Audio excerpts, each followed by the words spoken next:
Welcome in to Fremont High, everyone, on a beautiful Friday night, sunny, mountain view. What more could you want on a Friday night, Jake Hatch?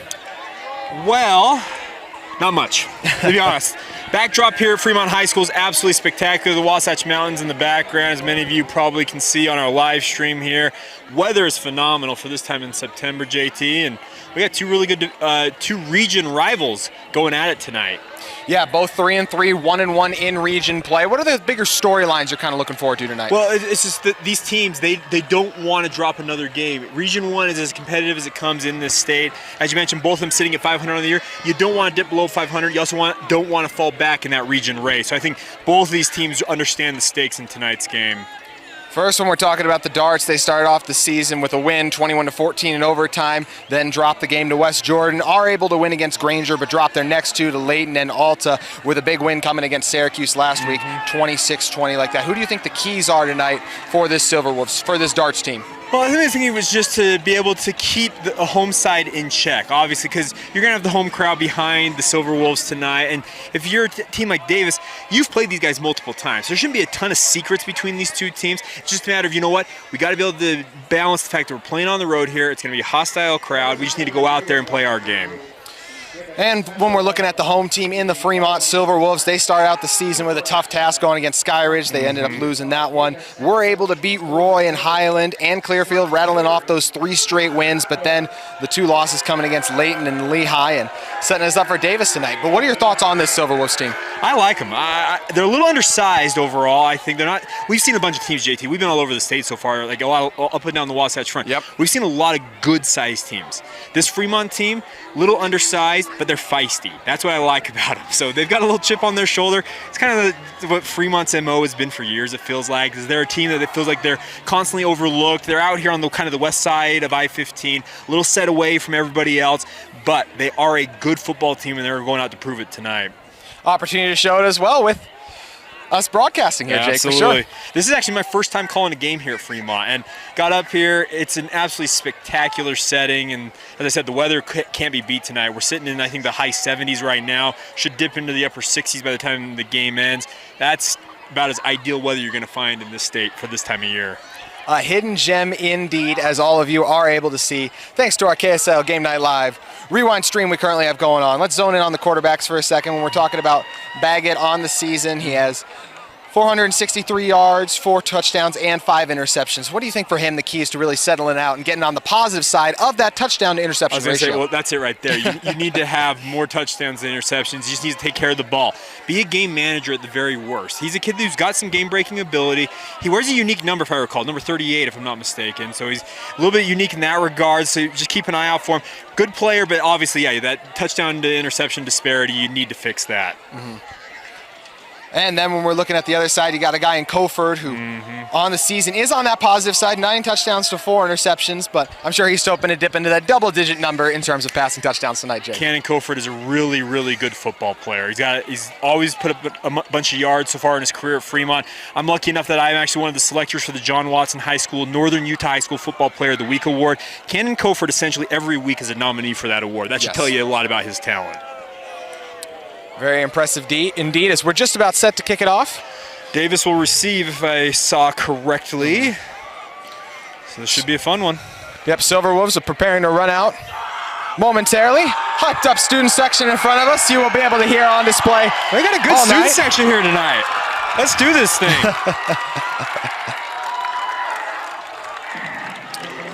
As the Silverwolves prepare to come out, something to keep in mind tonight is you got a guy for Fremont that we've been called his last name a lot in terms of Dallin Hall. You get Hayden Hall tonight, who his brother, as we mentioned, is quite the star. So it should be fun to watch another Hall do his thing at the high school level. Yeah, Dallin Hall, one of the best prep basketball players in recent memory in this state. His brother, a tight end for this team, the leading receiver for Fremont. Keep an eye out for him tonight. He's a good football player. Just happens to play a different sport than his brother. A great sign of a great athlete, able to dominate in multiple things, and a great athlete of families. Yes. Obviously, as you alluded to there. You heard the screams as Fremont came onto the field. It is have a fun feel to it tonight, Jake. As you mentioned, both teams 3-3. I got that sense from both coaches going into the game that this is a must-win game. Both teams are hungry for it, and we are just about set to get it going here. Let's do this thing. It's football time, folks. It's Friday night. Lights are on, obviously. It's getting close to October. It's just, we're on the back half of the regular season, crazily enough. Think about that, JT. That is crazy.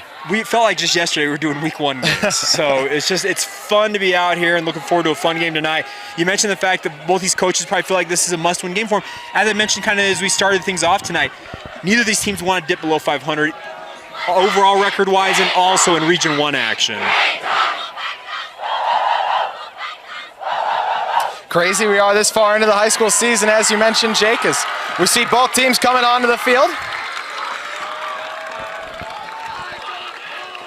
Dax Iverson will be the man who's going to kick it off for the Silverwolves. Back to receive for the Darts. We have Jensen Jacobs and Trey Talbot.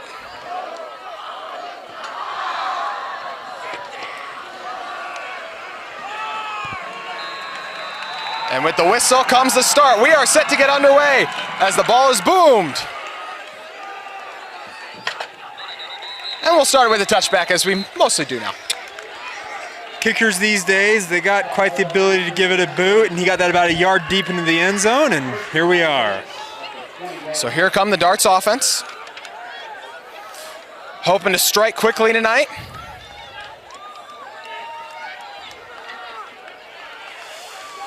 Looks like Jackson Stevens will be taking the snaps at quarterback tonight. We're number 38. As I mentioned, a unique number for him, but keep an eye out all night long for him. So they started in the gun.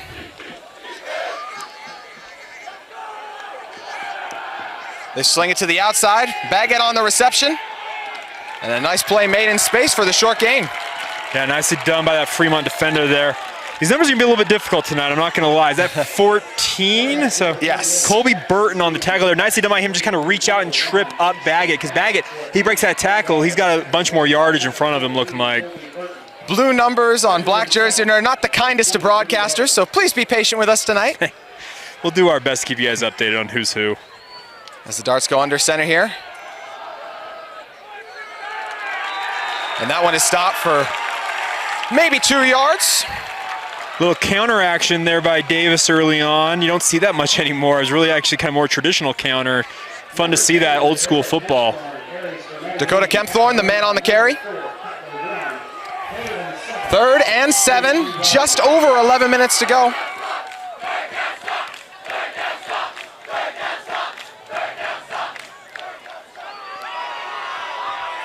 Stevens. Fakes the give. Looks to the outside and making a huge catch out there for the first down, giving the Darts life on offense. Maxwell Painter with the reception. That ball was nearly tipped. I'm surprised that defender didn't get a fingertip on it. But Painter with a nice catch there to move the sticks. Nicely done. Nice throw, by the way, also by Stevens. Stevens lofting the ball over top and able to convert on the big 3rd down are the Darts. Painter, as those of you basketball fans will recall, was the starting center for this Darts team that won the state championship just a year ago.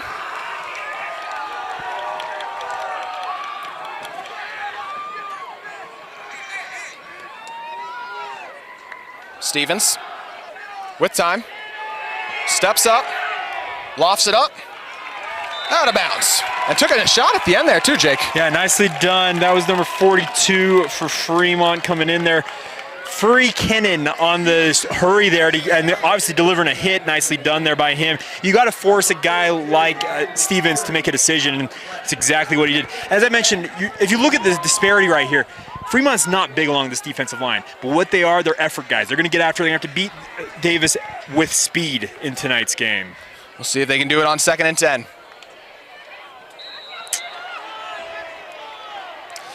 That's an easy 5 yards right there for encroachment. Got the speed, got the energy, the passion. That time, just get going a little early. Watch the ball. That's, you're probably, I don't know if you guys can pick that up from our mics, but a bunch of people on the sideline. Watch the ball. Everybody who's played football has had that yelled at them a time or two. For sure.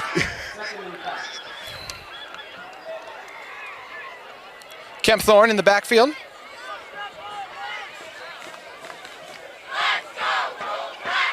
He motions him out. The draw play. He slides late, but able to get the first downs is Stevens. Yeah, nice hit by Stevens. A quarterback draw there. Sold it nicely. His offensive line did a good job. Romander Darius coming up there to make the tackle there for Fremont. Excuse me, Darius Romander, I apologize. So ball on the 46 now. Looked like they were in some difficult position earlier in the drive. Had the tough 3rd and 7, but the nice throw to Painter, and now mounting a drive. Suddenly are the Darts. Suddenly you're rolling. It's really that simple sometimes. Stevens, the give. And a nice tackle is made on the outside there. Yeah, Dakota Kempthorne on the carry there, but nicely done by Fremont to bottle him up, only allow him to gain a 2 there on 1st down. Jordan Shug preventing that one from being possibly 6 points. There wasn't not many Silver was out there, Jake. There's been a few of these plays where you can see, okay, if you break that tackle, he's got a lot of green grass in front of him. Good job by Fremont, though. They just hold on for dear life, allow their teammates to come clean things up.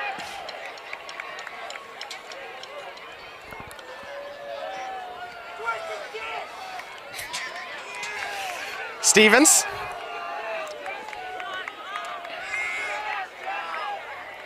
As the Silverwolves send a blitz. Gets it to his man on the outside in Talbot. Nice on that swing pass to Talbot there by Stevens. He's just taking what the defense is giving him right now. Talbot just swung out of there, and there's no Fremont defender really went with him. He's like, all right, well, I'll just sling that out there. And nice gain. It makes it 3rd and short. 3rd and 2 from Power the 38. eye. Stevens gives it to the power back. And he looks to have the yardage. Trying to get a number there for the back on. That was the deep tailback in that power ice set. 87 was the player, and of course, not on a roster. We don't have an 87 on our roster. It happens every week. Yep. But the tough running by 87 still gets the first down. Just enough, by the way. One thing we touched on last week, Jake, is the different ways teams call in plays. Had quarterbacks running over to the sideline. This week, back to the signals. Every coach has their way. Scott Peary, the head coach, is also the offensive coordinator for Davis. Stevens, not one, but 2 fakes. Takes a shot. And that pass is broken up in the end zone. Nice no call there. There was a lot of hand fighting going on back and forth between the defender and the wide receiver. Hunter Anderson, the intended receiver there, has a nice no call there. I thought it was a good defensive play there by the Fremont secondary, and brings up 2nd and 10. Ridge Whitney with the big time PDU to bring it to 2nd and long, as you said, Jake, from the 36. Just over 8 minutes to go in this first quarter, and what's been a lengthy drive for the Darts. Making coach and offensive coordinator Scott Perry very happy. To the outside. Has his man. And a nice run by Trey Talbot. Yeah, Stevens delivering a nice ball there on kind of that arrow route out of the backfield, and Talbot showing off the wheels, picks up the 1st down. Arrow route for the Darts just sounds right. Goes works, for a first. Right? There's a certain individual out there who I happen to know very well who's a former Davis Dart watching. You'll know exactly what I'm talking about. He may be. Trevor, if you're out there, what's up? Stevens. Unable to connect there. Solid coverage on the outside again. The intended target was Ty Hogland. Yeah, Hogland's actually one of the better receivers on this Davis team. He's kind of a undersold key part of this offense there. Kind of an interesting battle right there, because the defender tried to stop, he tried to stop, getting each other's way, you know. No call. Colby Burton, the corner, able to disrupt it. Going 5 wide here on 2nd and long. Stevens takes another shot, just out of the outstretched hands, but the flag does come in. Yeah, number 21 there, Calvin Morrow in coverage there for Fremont. He was draped all over that receiver trying to come across on that post route. That's not surprising to see that flag come out there. Yeah, once again, looking for Hogland. Look to have him, and because of the grab, they weren't able to complete it, but they'll settle for the first down. And it should be an automatic first. Half the distance to the goal. As you see the call come in officially, it is pass interference. Always nice when the white hat is mic'd up for us, Jake. Makes life a little easier, but we got to watch for signals tonight. That power eye look again here. And look to be some movement again by the Silver Wolves. It's the second time this game, it looks like they've gotten going a little early. Oh, wow, looks like they're indicating it might be a false start here instead. Wow, was a false start. Tight end there got an early start, but I was with you. I thought that Fremont motioned like they came across there, but cost 5 yards there. That's what I get for trying to be Tony Romo. 1st and 15. Same look. The give. And the hard running, we'll get a couple. Yeah, Kemp Thorne there on the carry. He'll pick up pretty much the yards they lost there on that false start, picking up 2nd and 10 here. Maybe 2nd and 11 officially. Surprising a little, Jake, to see them take that one to the right just because of how heavy it is on that left side. Well, it's the idea is they're going to overload, and, well, guess what? We're going to catch you backside. It's a game. You and I both played this game. It's a game of just it's advantage versus disadvantage. Where can you find that advantage and exploit it? 2 receivers flank Stevens on each side. 1 receiver is Painter, the tight end in the slot. Stevens steps up, surveys, throws it back across his body, unable to find the connection. Yeah, he was going kind of away, obviously trying to fade away and throw back to the middle of the field there. First off, dangerous throw. We're always told don't throw back to the middle of the field, but he almost got it there. It's just a tough throw to throw accurately when you're going away and you're trying to throw back across your body. Hogland, once again, the intended target. The Silver Wolves DBs holding strong in coverage, and that brings us to 3rd and 11. Nearly 6 minutes gone already on this drive. Ball on the 12. They can get a first down.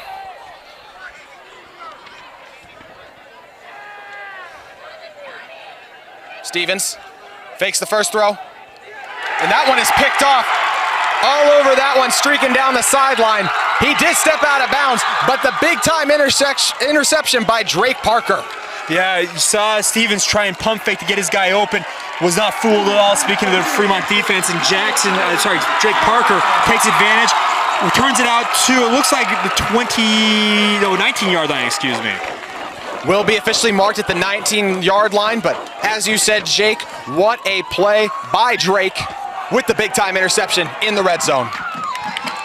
Big break there for Fremont, coming away with that turnover. No points given up. That's a huge win for that defense. First looked at Cannon Coford tonight and this Silver Wolves offense as they give it for a few off the little pitch. We talked about Hayden Hall. There he is right there. First play of the game on that shovel pass look. Pick up about 3 there. Interesting look, though, as you saw Hayden Hall he came out from a left side, dove underneath, and Coford just delivered an underhand ball there. I like the ingenuity. Actually, pick up a 4, it looks like here. Getting fancy with it early are the Silver Wolves, rewarded with 4 yards.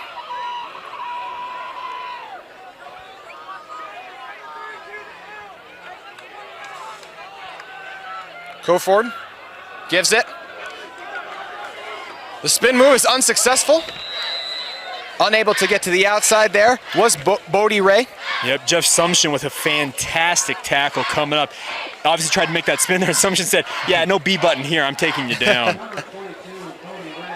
Bodie Ray only 5'7", but runs hard right there and nearly did get that edge. But as you said, spin move and B button were canceled there. I'm telling you, this Fremont team, they're not big. They are a feisty bunch, though. So that's going to bring up 3rd and 4. With time. Hits it to the outside. Hit for the first down is Hayden Hall. Get used to Coford to Hall all night long, folks. You're going to hear that connection a lot. And a nicely run route by Hayden Hall there. And Coford showing off a nice arm to deliver that on time accurately. 3rd downs, the clutch moments, big situations. Not surprising to see a Hall make a play, Jake. Every quarterback has their guy. Hayden Hall is Cannon Coford's guy. So 1st and 10 from the 30. Koford will drop back again. And gets it to the outside. Gee, I wonder who that could be. Hayden Hall, once again, the man on the reception. He's leading the team in receptions by I think like 20 or so. It's pretty evident he is the #1 option. But hey, when he's as good as he is, you're picking up 6 yards on a slant there on a nicely thrown ball. You do it. Don't fix what ain't broke, folks. Do you like how Coach Arnold's staff as well moves him around opposite side of the field, giving them different looks, getting their guy involved. The pitch. And some tough running to the outside there by Kyler Cotter. Yeah, Cotter, obviously that'll go as a forward pass because that little punch pass from Koford there. Nice done by Cotter, nice hard run there. Number 42 for Davis there, taking George Dracos, taking the majority of the punishment there, losing his helmet in the process. So 4:22 left to go in the first quarter. Ball on the 41. Both teams having some success moving the ball here early. Long, methodical drives, not necessarily massive plays. This one they give it to Kyler again.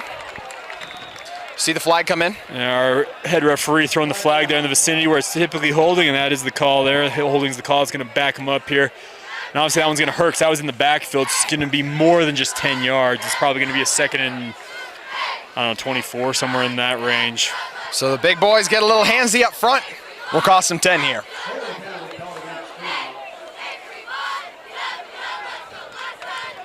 As you highlighted there, Jake, perfectly, that extra little bit because it was a few yards back. Yep, holding penalties hurt, especially when they're in the backfield like that. First and 22 officially. So they were up on the 41, now all the way back to the 28.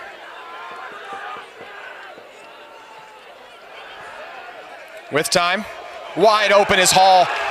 Hall crossing the 50.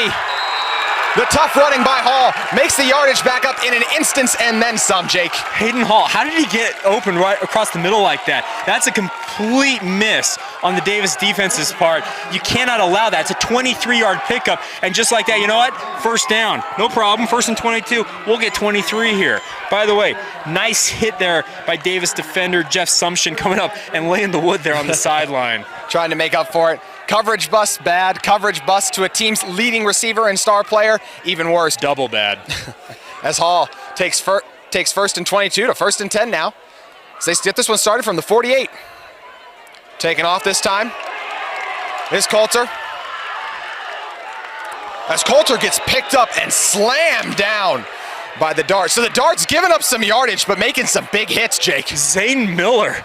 Hello, sir. Wow, Cannon Koford obviously picked up the first down, but Zane Miller made him earn every inch of that final few yards there. Wow, what a hit. Koford read it perfectly, got the necessary yardage, but was not rewarded at the end. Koford is shaken up here, obviously, and they're going to take a timeout here and make sure that he's okay. That was a wicked hit on the quarterback. A wicked hit indeed, and with that, we are going to step away. Still 0-0, but don't go anywhere. You're watching KSL Game Night Live Rewind. Ouch, gonna need some pills for that one. Hey, prescription pain pills can be dangerous. Whoa, whoa, whoa. Easy there. You're her parent, not a drill sergeant. More love, then they'll listen. Know your script.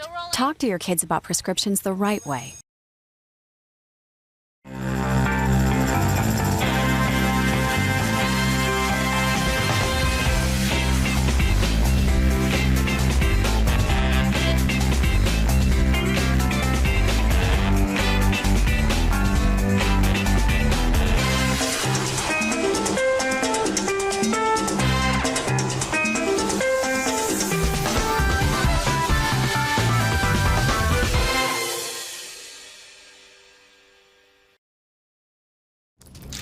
Jake said these are awesome for studying.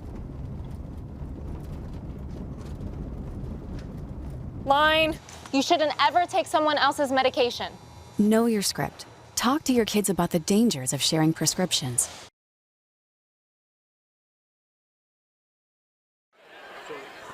Cannon Koford still down at Fremont High. As just like that, he is able to rise to his feet, fortunately, and Jake, he took a massive hit there. It was an unfortunate break right there, but A really good job by this training staff to take the necessary time, get it checked out, make sure he's okay, and he is going to come off, go to the sideline, and get properly checked out a little bit more. That is Ken Koford, able to get up on his own power and walk away. He initially, after the hit, was able to rise up, goes down after that, but is good now.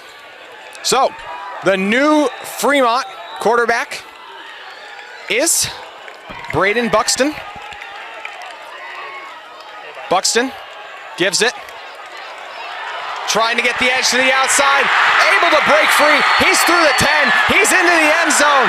It's Kyle Cotter. He's able to get the 6 and get things started for Fremont High.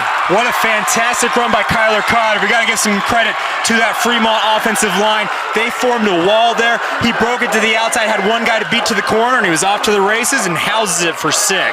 Those black jersey numbers strike again. It was Boydie Goins, the man on the handoff for the Silverwolves there. My mistake on that one. But Silverwolves fans are happy. They score the first touchdown of the night. Iverson, with ice in his veins, puts it through. 7-0, the Silverwolves lead. You're watching KSL Game Night Live Rewind.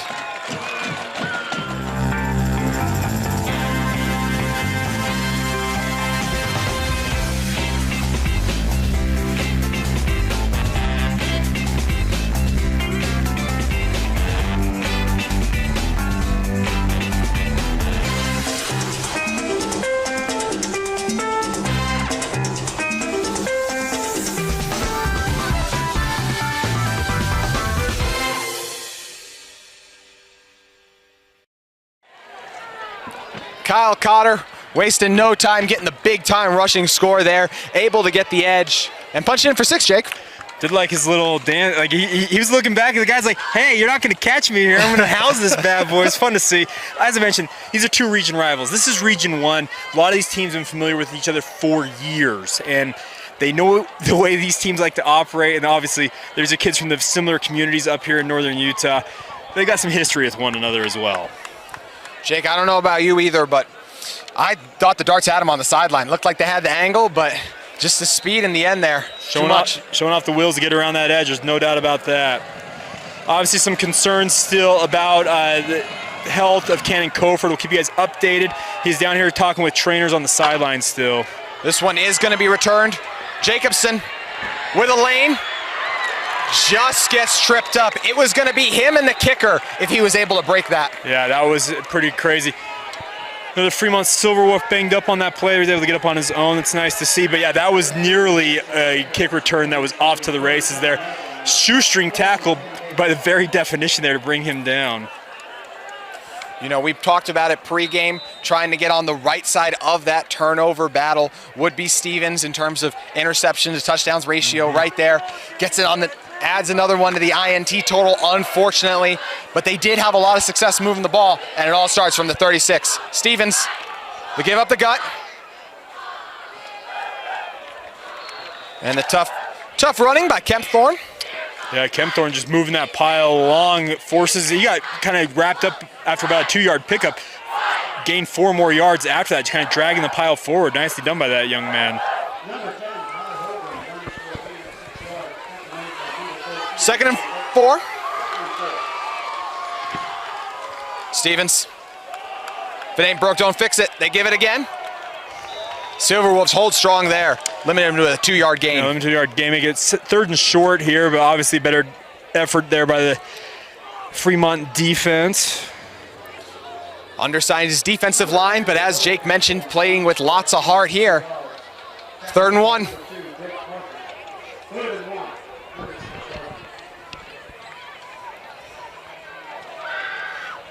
One thing we do want to mention to you guys, in case you haven't heard us mention and you wonder why, not a play clock for us to go off of, so we'll not be able to update you on those close delay game calls. Stevens fakes it to the outside. Has his man for the first down. It's Painter. Yeah, nicely done by Painter there. Stevens, guy in his face, delivers a nice ball to the outside there, and Painter does just enough to get the first down, get it to midfield. Painter making the reception on the big 3rd down. Deja vu. There's some familiar names you're going to hear a lot tonight, folks. Painter, Hall, Stevens. Hope Koford is okay. there's just a lot of names out there, and obviously Kyler Cotter, who had our first touchdown tonight, one of the main running backs in this contest. Under center, we've seen him mix it up with a blocker in front of him. He will get dragged down, but the face mask was grabbed on one of the potential tackles. I was going to say, well, we have a bunch of laundry on the field, and I think everybody who was watching that play probably saw what happened there. That's going to be a nice, healthy pickup on the penalty there. Kempthorne, he is a hard-nosed runner. He refuses to go down. Not easy to stay up when a man has your face mask like that. He's able to do it, and they're going to be rewarded with some nice yardage because of it. That'll be 15 yards and a first down.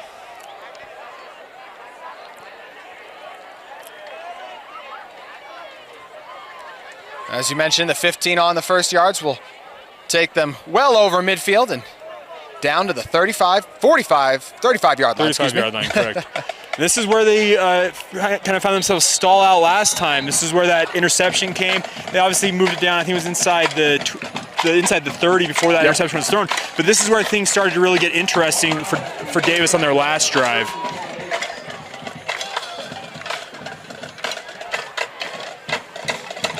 Stevens gives it to Talbot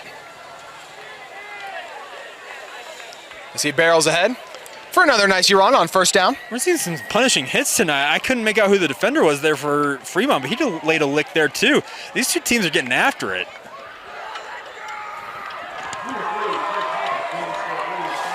We mentioned head coach Scott Perry, also the offensive coordinator for this darts team, able to mix it up a lot, a good ratio of run to pass, under center in the gun. It's been fun to watch, Jake. Yeah. He mixes it up a lot. He's one of the more innovative offensive minds out there. Just over 40 seconds to go in this first quarter. Ball on that 30. 2nd and 5.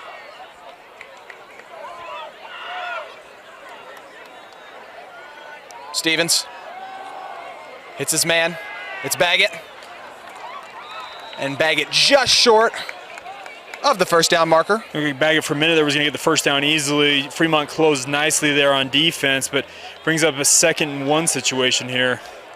That play was close to getting flagged for delay of game there. This is one of the few fields in Utah High School football that does not have that play clock. The back judge is the person that players got to watch. 5 seconds left in the first quarter. They do snap it, give it to the power back, and he's going to get the yards. It's our guy, mystery number 87. He gets the first down. We may not be able to say your name. We still want to give you credit for the tough running. That's going to do it for our first quarter here, but second quarter is just moments away. You're watching KSL Game Night Live Rewind. Ouch. Gonna need some pills for that one. Hey, prescription pain pills can be dangerous. Whoa. Easy there. You're her parent, not a drill sergeant. More love, then they'll listen. Know your script. Talk to your kids about prescriptions the right way.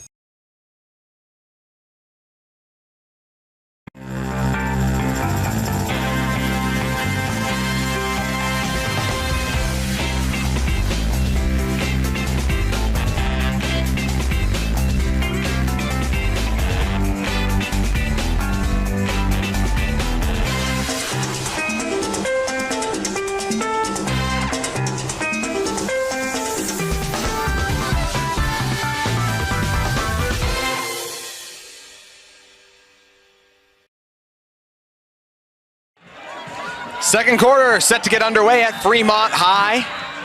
Silverwolves look to take a blow early when Cannon Corford goes down with the injury, but wasting no time was Kyle Cotter, able to punch it in for the long rushing touchdown, allowing the Silverwolves to lead 7-0. And the Darts pick up where they left off from their first drive, have drove the length of the field nearly. An opportunity to punch it in for their own 6. They'll be looking to tie things up here, obviously.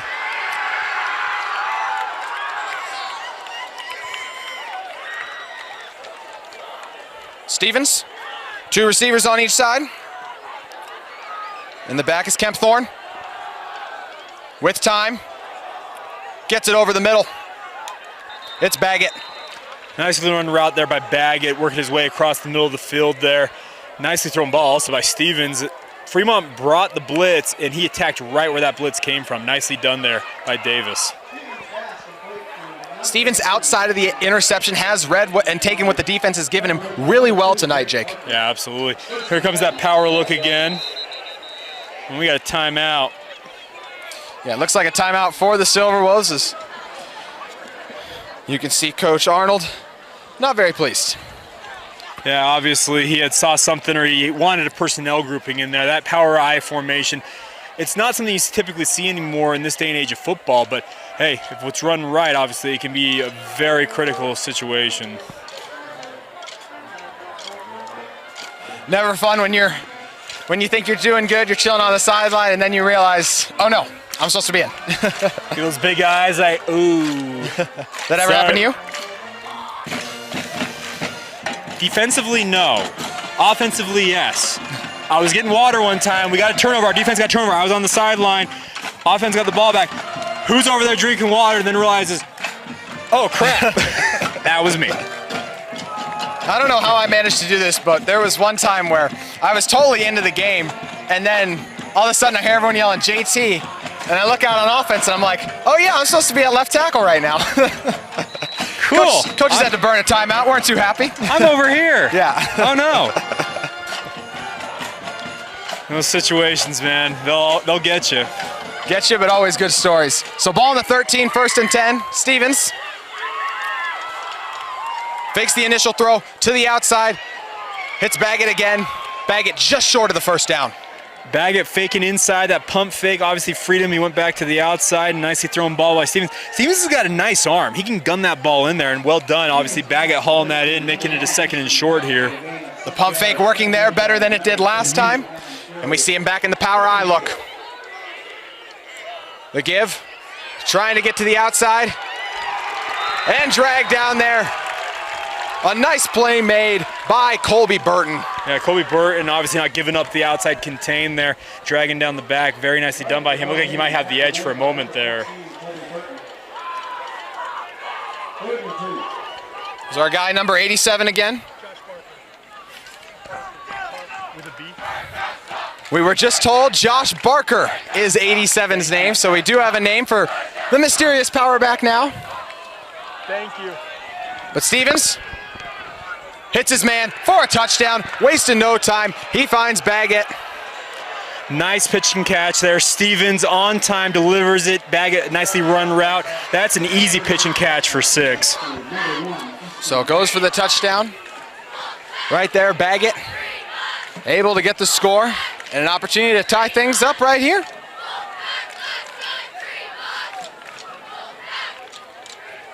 Gage Butler. Butler delivers. We have a tie ball game. 7-7, don't go anywhere. You're watching KSL Game Night Live Rewind.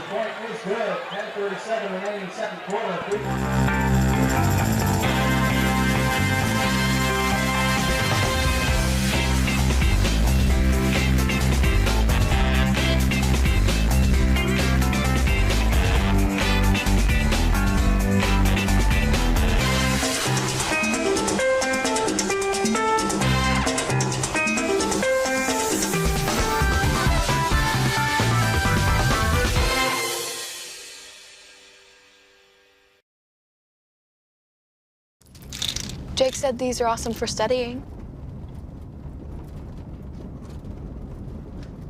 Line. You shouldn't ever take someone else's medication. Know your script. Talk to your kids about the dangers of sharing prescriptions. The lights are shining bright at Fremont High with 10:37 left to go in the second quarter. We have a tie ball game, Jake.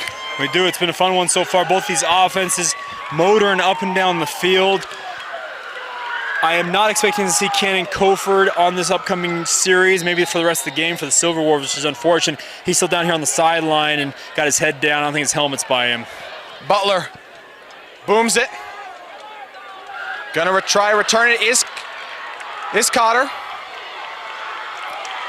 And he is dragged down to the outside. A nice tackle made, but not before that ball gets to the 36. Yeah, Kyler Cotter, he's just a hard runner.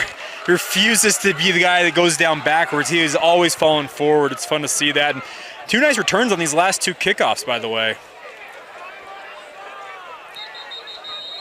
Do see a flag come in here after the huddle.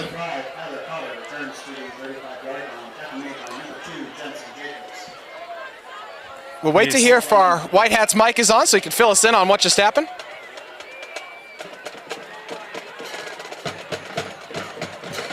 And sportsmanlike conduct, the call on the sideline there. Wow. Now that is a surprise.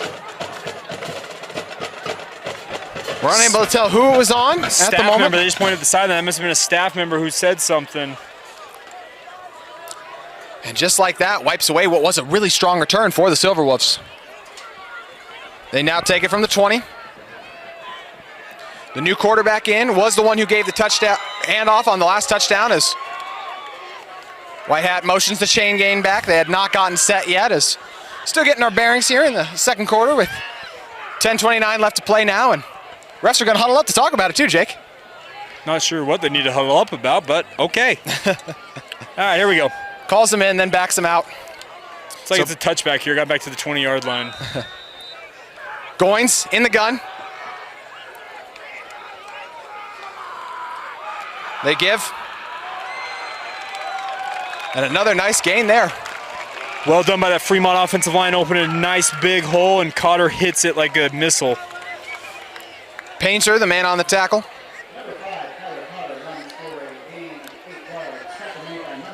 So 2nd and 3.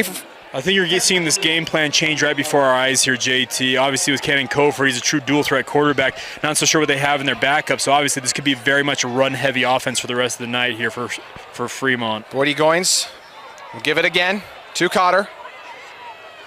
Cotter's dragged down, but does have the yardage for the first. Nice done by Cotter there. His offensive line doing kind of that wide zone blocking technique there. He finds the hole, bursts through, and gets the first down. I want to give a shout out Matthew Snar there, number 60, with a nice block there to spring and get enough yardage there. I believe he's the right tackle for Fremont down there. Gotta give some of the big boys some love sometimes. See the stack set for the receivers. Goins notices the potential blitzer. Little forward pass we've seen a few times now.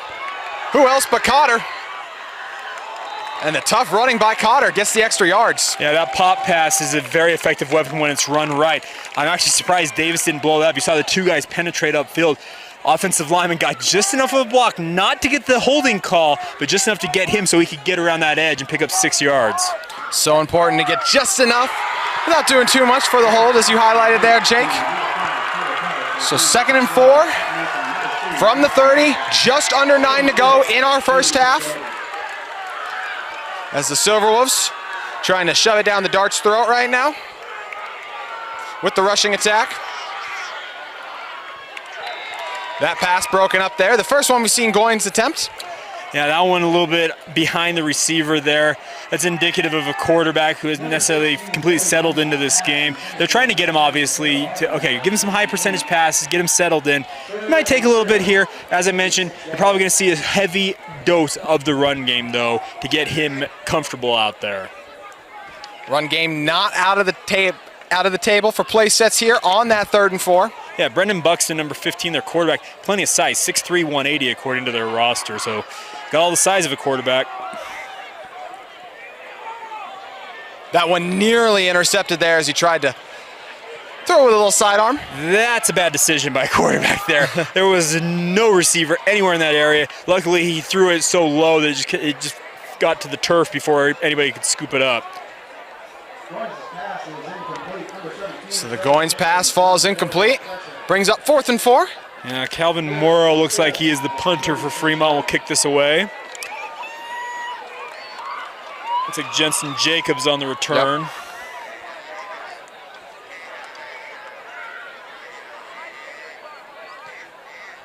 Good kick. This one is a nice kick. Jacobson lets it bounce. As it goes out of bounds, right at that 15. Well done by the punter there. Obviously, that counts as one touchback inside the 20. You'll take it. It counts in the stat line. So they saw Silverwolves try to go with the rushing attack. You mentioned the game plan does switch up a little bit. The 2 pass plays they have called since Cotter left the game, they fall incomplete. Yep. Buxton will settle in at some point here, but you got to hope that it's sooner rather than later.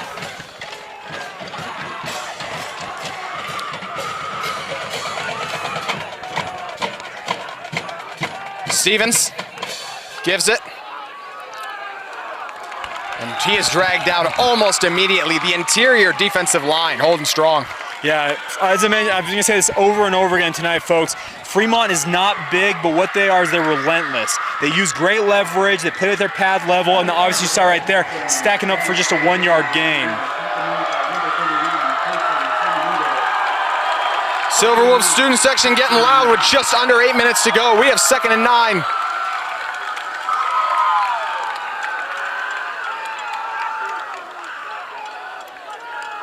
Stevens gonna air it out. Pump fakes it. Painter over the middle, getting to the 40.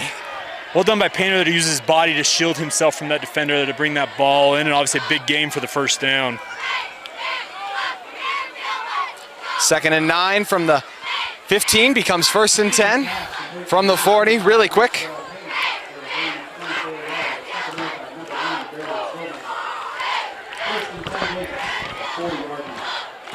Stevens under center, the give. Similar results as last year, only a yard, maybe 2 on the carry as the Silverwolves continue to pack the middle.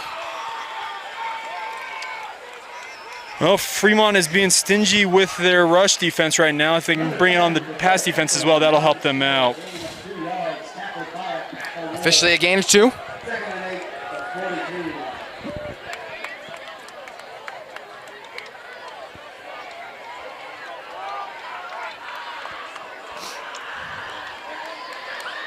Stevens fakes the give. He gets blasted. The big time sack for the Silverwolves. Nicely done there. Jordan Shug. Yeah, Jordan Shug coming through. That's what you need. This defense needs to get Davis behind the chains there, and well done to bring up 3rd and long. Stevens trying to carry out fakes, looked the opposite way, and by the time he realized Shug was in his face, it was too late. 3rd and 15. His student section giving Shug a shout out as well. Might as well. Devoted faithful at Fremont High, chanting their man's name proudly. Ball on the 35. Stevens taking the deep drop. Gonna run it. Tries to get to the outside and going down just short of the marker. Yeah, Stevens lucky he didn't take a bigger hit on that, obviously, because that was looking like these defenders were like, okay, we're going to lay a lick on him. Comes up, what is it? I mean, 2 yards, 3 yards short, but nice scramble by him there. Bring up 4th and 3. Offense staying on the field here. They're quick to the ball. Almost get the movement they will get the movement they were looking for. A little delayed in the flag throwing. I didn't think there was enough necessarily in my world to get that call, but hey, you'll take it. Exactly the reason you jump on that ball right away. Coach Arnold down here on the near side of the line is obviously upset with that ruling. We've seen it happen a couple times now for the Silverwolves. That one questionable, but still ends up falling against them. No doubt the defensive line coach will be saying that when they go to the sideline. Yes, sir. 5:15 to go in our first half.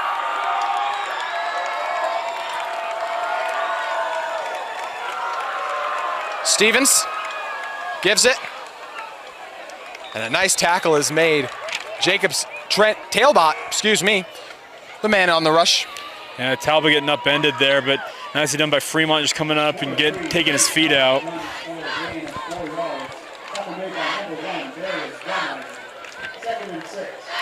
Yeah, Darius Romander on the tackle there, just coming in, just taking his feet out from underneath him. Well done. 2nd and 6.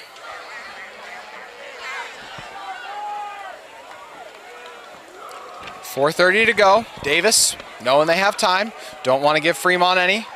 Stevens takes a second. He waits too long. He's going to get dropped. The big-time sack by Gage Wild. Yeah, I don't know what Stevens saw there that made him double clutch that ball. He's got to get rid of it. Wild was on him as soon as he double decided on bringing that ball down. Wild said, okay, well, guess what? You're taking the loss. Stevens has taken 2 huge hits this drive. indicative. Gage Wild, their defensive end, 6'3", 195, but doing his job. Yes. Stevens. They tried to set the screen up. The pass was tipped into the air, but unable to make a play on it was the big boy. I'm pretty sure that went off one of his offensive linemen's helmet. Popped in the air. That's a dangerous ball when that pops up. You're like, oh, hey, go get that. But fortunately, it falls harmlessly to the turf. The explosive Cotter.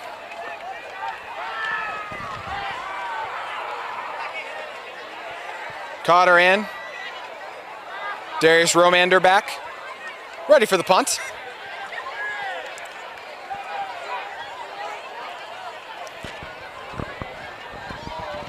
The dart set to punt it away. He waits on it for a second until he boots it away. Is Egert. You hear the screams from the fans, but not going to get a call there. Yeah, nothing too egregious, I thought, in that regard. Didn't seem like it was anything that I would have thrown a flag for, but that's just me.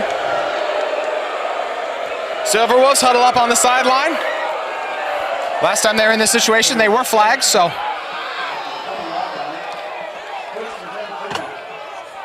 I'm sure the staff has been told, keep your mouths shut. No flags come in, and they come on the field with 3:35 to go. Be an 80-yard touchdown drive, as that one is officially down from the 20, if they are able to punch it in the end zone.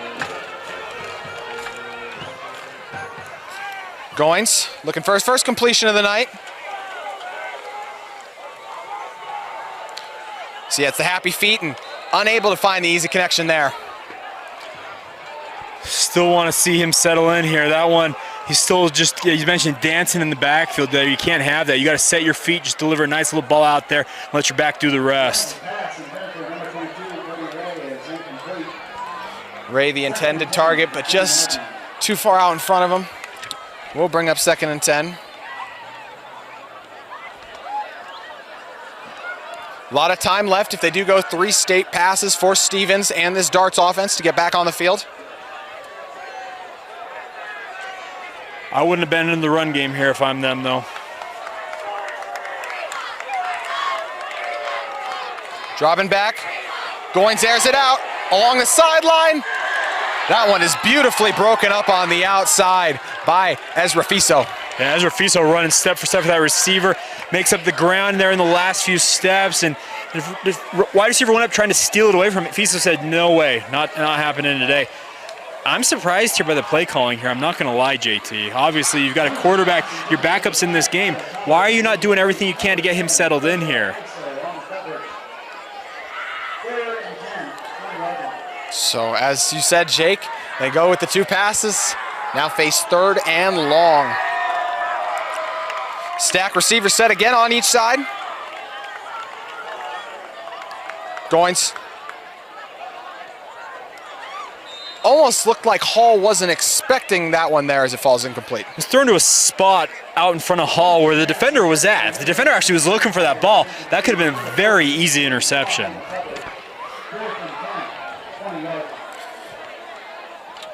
Silverwolves offense trying to get on the same page here.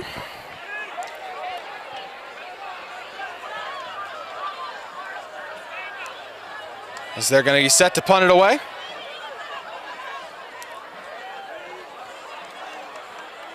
Saw the nice punt last time. This one, another one. Goes for a nice gain. And a nice return out of it by Jensen Jacobs. Jacobs is a nice little return man. He's fearless. That's the biggest thing. With return man, you got to just have, for lack of a better term, a screw loose. I know that doesn't sound right, but you just got to be able to go out there because you're looking up while guys are about ready to take your head off, take that ball, and then obviously find a gap. Plus side of the field here to start, though. That's nice for this Davis offense.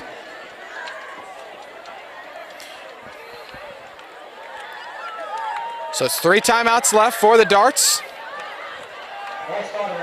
Ball will start at the 49-yard line. They just backed it up 5 yards arbitrarily. I'm not exactly sure what happened there.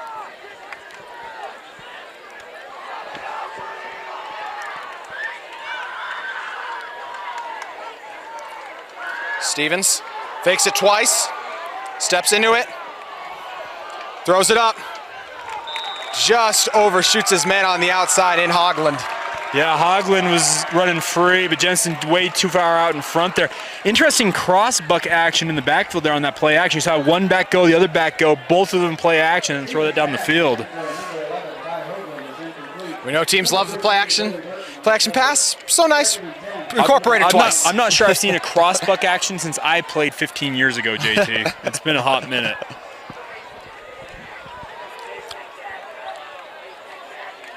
Just under 3 minutes now. Stevens, only a 3-man rush. As that one is bobbled and it falls incomplete on the outside. Yeah, receiver just couldn't control that one. That one had some mustard on it from Stevens. Unable to haul that one is Hunter Anderson. And just like that, we're at another 3rd and long, Jake. Here we go.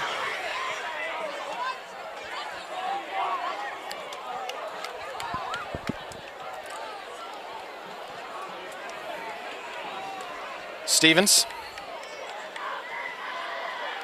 3 only rush again. He steps into it. Does not feel the man behind him, and he's dragged down.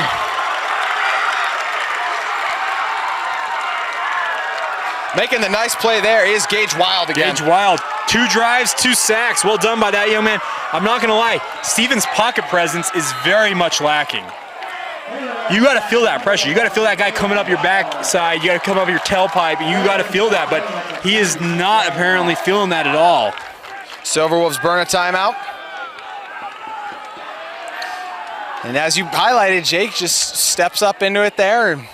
We can see at home, us and the viewers at home can see the guy behind him, and obviously doesn't have eyes in the back of his head, but just not really feeling what is back there. Yeah, but they're quarterbacks, it's called pocket presence. And the more you play, you realize, okay, hold on, I'm a little bit outside the pocket here. I got outside. Obviously, he's going to be trying chasing me down from the backside. I got to make a decision here, and that might be just inexperience, but it's something as a quarterback you've got to develop. You got to be like, hey, I got 1,000, 2 1,000, 3 1,000. Ball's got to get out. You can't just double clutch it and keep looking, because eventually that defender is going to get you. And for Gage Wild, hey, you'll take 2 sacks on the night so far. So Coach Arnold burns the timeout, an opportunity for Silverwolves offensive coordinator Clay Bayard, or Baird. Waiting on it again for his guys to get down there, forcing the fair catch to be made. Egert, the man on the boot. All right, well, 2-minute drill potential here for Fremont. I think get things going. Only 1 timeout. And they'll start it from an identical position as their last drive, right on the 20 again. Rare you see that happen.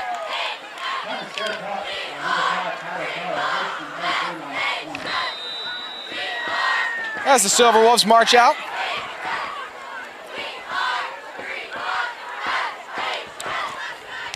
Goings had a few drives now, trying to get settled in.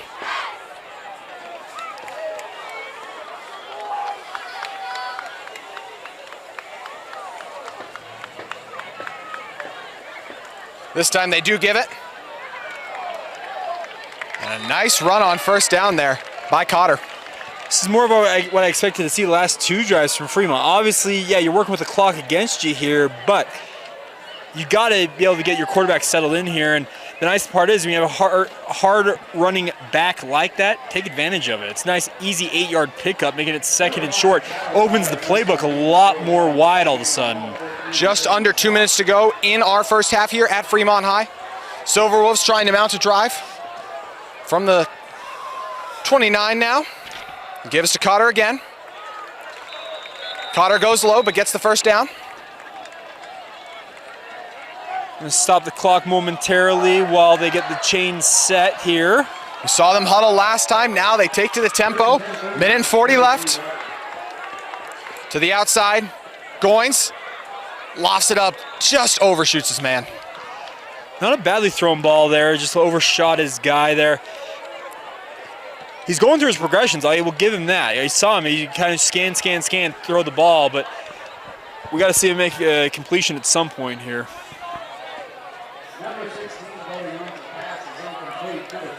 So ball. It's on the 32. A minute 34 to go.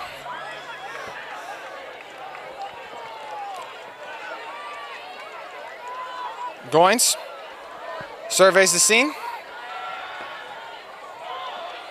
Airs it out.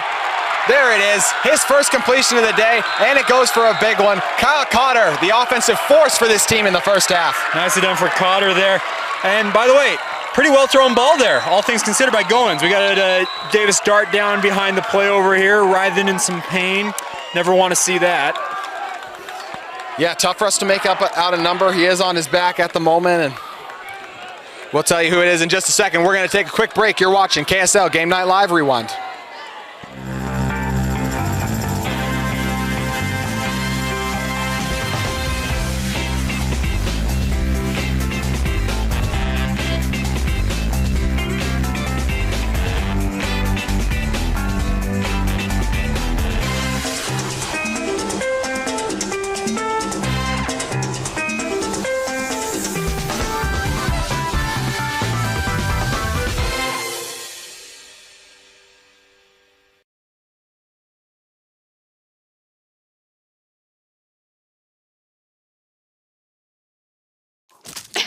Ouch, gonna need some pills for that one. Hey, prescription pain pills can be dangerous. Whoa, whoa, whoa. Easy there. You're her parent, not a drill sergeant. More love, then they'll listen. Know your script. Talk to your kids about prescriptions the right way. Mason Rigby able to get up with little help, but mostly on his own power. Good for him. Yeah, I hope that young man's okay. He was in a lot of pain, it seemed like, down on the field there. All right, hopefully we see Goins settle in here, because first completion under his belt finally. First one can be the toughest of the night. Now they got 1st and 10 from the 45.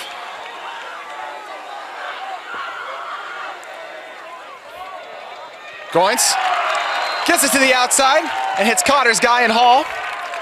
Yep, good to see him. Goins, nicely thrown ball there on that out route. That's an easy completion for most quarterbacks. As I mentioned, we just want to get him to settle into this game, and they're starting to see that a little bit. A little bit of pressure there, too. Off the edge, you saw Painter just bulldoze the right side back, doing a good job coming over and making sure it doesn't completely collapse, but game's looking like a different man these last two throws.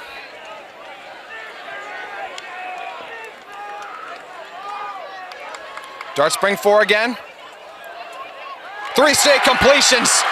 Goins dealing right now. Gets that one inside the 20. Number 85, David Calvert, the reception there. Hey, first completion, all of a sudden, hey, I can do this thing. I'm a quarterback, I can do this. Snap it again, waste no time, just under a minute to go. They get it inside again. Hall shakes off the defender. He's in the end zone, making 4 straight completions for Goins, and that one to Hall goes for the touchdown. Yeah, Goins delivering strikes suddenly. Hayden Hall breaks 1 tackle and houses it. Nicely done. The 19-yard score for the Silver Wolves. That'll be an 80-yard touchdown drive for Fremont officially. An opportunity to make it a 7-point lead right here with a minute 2 to go in our first half.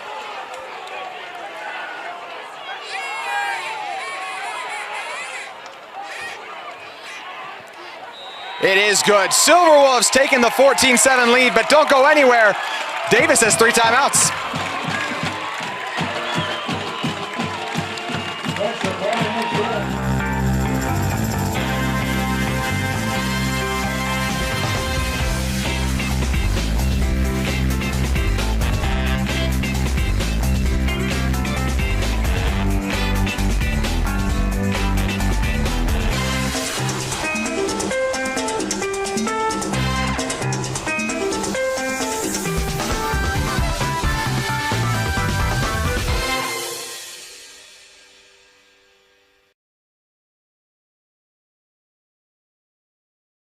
We're good? Yeah, cool.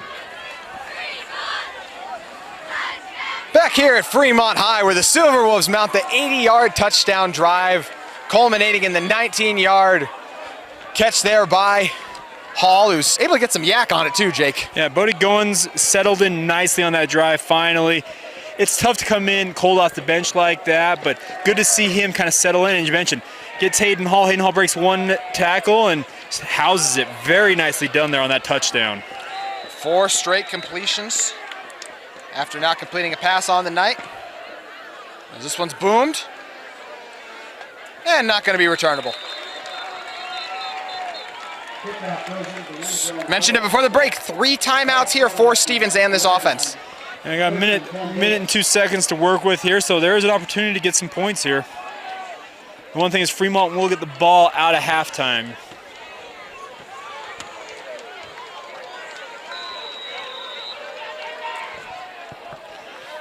Minute and 2 remaining. Lots of time with the timeouts. Clock stops as well on the first downs. More than enough time for them to mount their own 80-yard drive.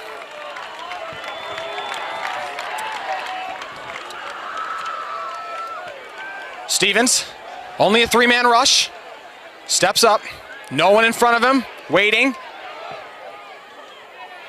Hits his man, close to being over the line of scrimmage there, but able to find him for a first down. I gotta give him credit. The whole rule is your whole body has to be beyond that line when you throw it. I think he kept his back leg behind it just enough to keep that in play. Nicely thrown ball to the sideline there, and not use the timeout.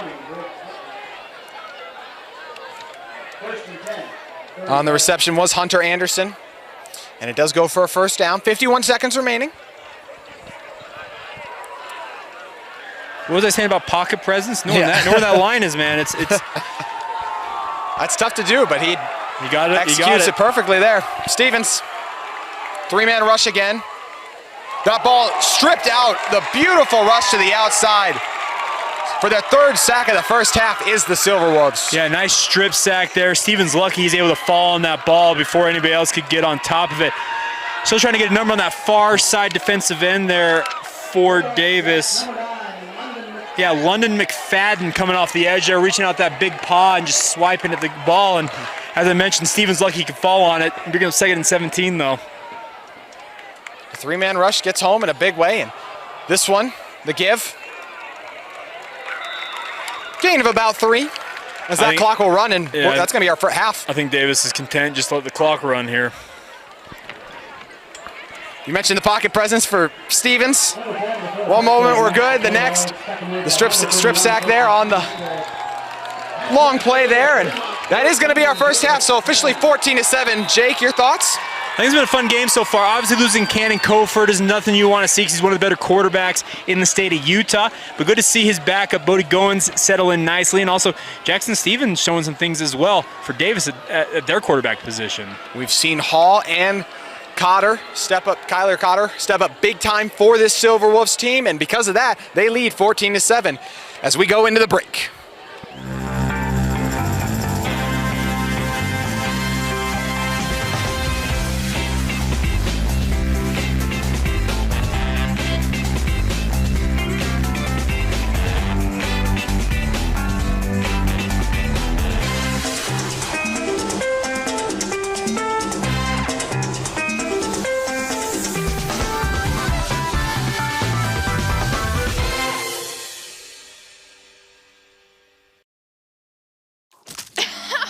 Gonna need some pills for that one. Hey, prescription pain pills can be dangerous. Whoa, whoa, whoa. Easy there. You're her parent, not a drill sergeant. More love, then they'll listen. Know your script. Talk to your kids about prescriptions the right way.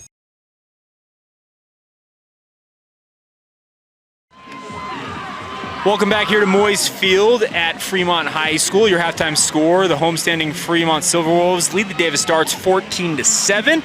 We'll let you guys enjoy the halftime festivities, and we'll be back for the second half. High, where the second half is just about to get underway here. Jake Hatch and JT Wisterstill still with you here on the call, and Jake, it was a fun first half.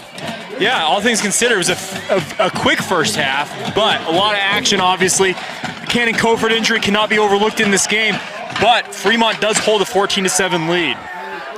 Yeah, the 14-7 lead being huge, and you mentioned Coford going down, then you have Goins who ends up coming in, and he attempts his first 6 passes, they end up falling incomplete, but then he hits those 5 big completions late, and those are the ones that end up going for the touchdown.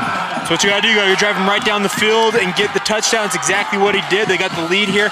I'm gonna expect early on, especially in the second half, you're gonna see a lot of running. Wouldn't surprise me to really see Fremont lean on their run game here to shorten this game up. Kyler Cotter with 58 yards on five carries so far, really. And that's 10 plus yards per carry, man.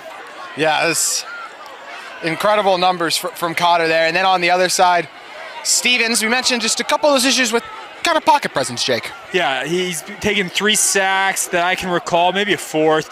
Strip sack, obviously he was able to fall on it. The other 2, his lack of pocket awareness or pocket presence seems to be an issue, but obviously I'm sure the coaching staff's going to speak to him did speak to him in the locker room about that, saying, hey, you know what? You can't double clutch on these passes. You just got to go with it, or you got to get out of the pocket and scramble. His touchdown to interception ratio, we hit on it going into the game. He's 1-to-1 now. So basically what it's been all season. He'll hope to turn that around in the second half. But Fremont will start with the ball, so really big for them to close out the half the way they did. Not just with the touchdown, but the strip sack to halt any chance of an improbable play late. And a big thing to be on this first drive, obviously, go down and get points, whether it's a field goal or a touchdown. Obviously, you prefer to have the 7 points. But any points on this first drive, I think would give them a lot of confidence, saying, hey, you know what? We lost our star quarterback. We can still do this, though.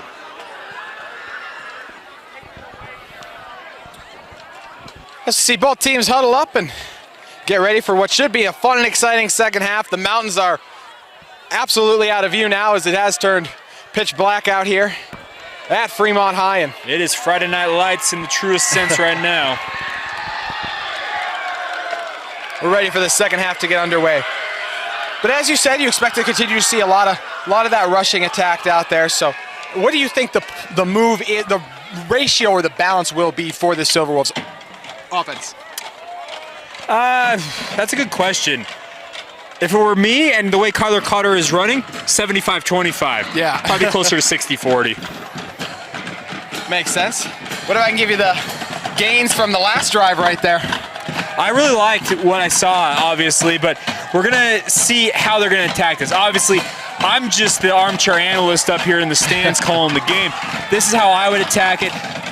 I'm sure Fremont's got a plan here, and the way that Goins finish off that last drive, that's got to give them some confidence. Hey, you know what? This kid can throw the ball, so we can attack a little more than maybe we thought originally.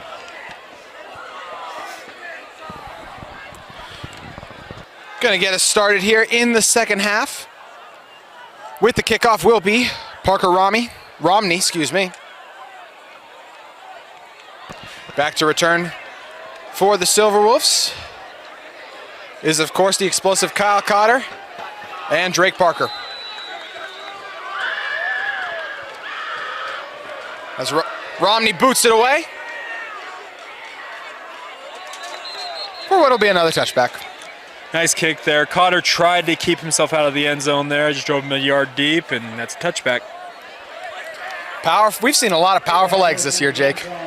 Well, and the thing is, though, anymore in this sport, guys are getting better and better. It's very rare that you don't find a team that has at least a capable kicker anymore, especially at the levels these kids are playing at the 6A, 5A, 4A levels. Getting lower divisions, okay, that's a little different. You got smaller teams, all that stuff, but this level, you got a soccer player or two I'm sure you can find that can boot it. So Bodie Goins comes back out. Cotter, or excuse me, Kyler next to him. And they give it to Kyler right away. As he charges ahead for the tough yards, does Kyle Cotter. Cotter just hits that hole like a bat out of hell. He is just impossible to slow down. He is flying by the time he hits the line of scrimmage. We're talking about a guy, too, who's only 5'10", 165, so not one of those guys pre-game you walk past and passes your all-intimidation team test, but plays with a lot of heart and physicality, as you mentioned. I'm not sure the entire Fremont team passes the eye test. They still get it done, though. Getting it done tonight with the lead right here, 2nd and 6. They feed the beast again to the outside. Shifts his way for the first down. I like Cotter's running style. You saw him kind of deke like he's going to go inside and then bounces it outside, pick up an extra 3 or 4 yards there. He's got a really, really nice running style, and obviously he sets up his blocks nicely.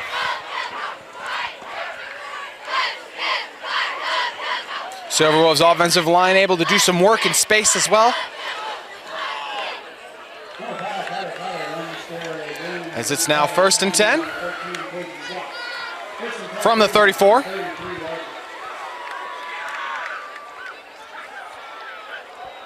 Cotter again. Tries to cut that one back, and the darts are all over it. That's that wide zone scheme there with offensive line. They're going one way, and he's just finding a hole. He tried to cut it back against the grain there. Picked up 2 yards, but nicely done by Davis filling in that backside and getting him. Well, mostly they've been sending the singles in, but a little miscommunication there is going to force Goins. He jogs over the sideline, gets things right, and gets into the huddle. Yeah, it's kind of rare anymore. You don't see a school with an actual play clock down there for these quarterbacks, but eventually I think they'll all move to that model. An advantage for the Silverwolves as they're used to practicing and playing without it. 2nd and 8 here. Dropping back for the first time in the second half is Goins. And he picks up exactly where he left off with what would be a 6th straight completion, technically. Yeah, Hayden Hall there on that comeback route. Nicely done by Goins. I like Goins. That footwork just kind of works his way down the field and delivers a nice ball there to Hayden Hall. You mentioned the footwork there, and we talked about it early on that one where he was almost pitter-patter, happy feet in that backfield. Yeah. And they're able to, and now is really settled into this game. Yeah, when those feet are in concert and you're just moving in sync, that's what you want. You don't want them chopping as if you're running in place, essentially. That's what we're talking about for those of you watching at home. 3rd and 4. The give is to Cotter. He's met instantly in the backfield. A couple of darts coming in, making plays on that one of which was Hunter Walsh. Yeah, that was a mix-up, I think, along the offensive line there. Walsh came through along with one of his teammates there. Came free, essentially. That's not what you wanted to see, obviously, on 3rd down here, and it'll force a punt. So Bodie Goins in the offense comes jogging off, and out comes a punter for the Silverwolves, who's had a booming leg today so far.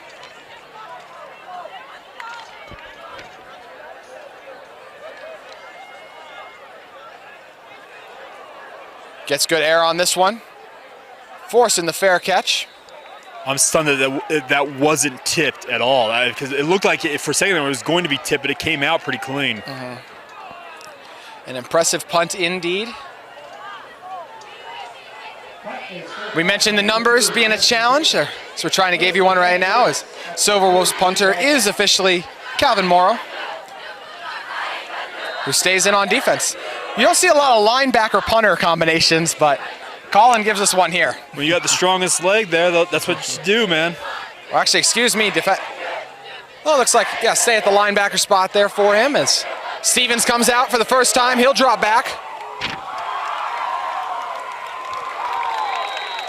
Incomplete. A little bit of a misfire there, looking for Hunter Anderson, threw it behind him. Anderson tried to get back to it, but that's hard when you're going one way and you're trying to get your body to go the other.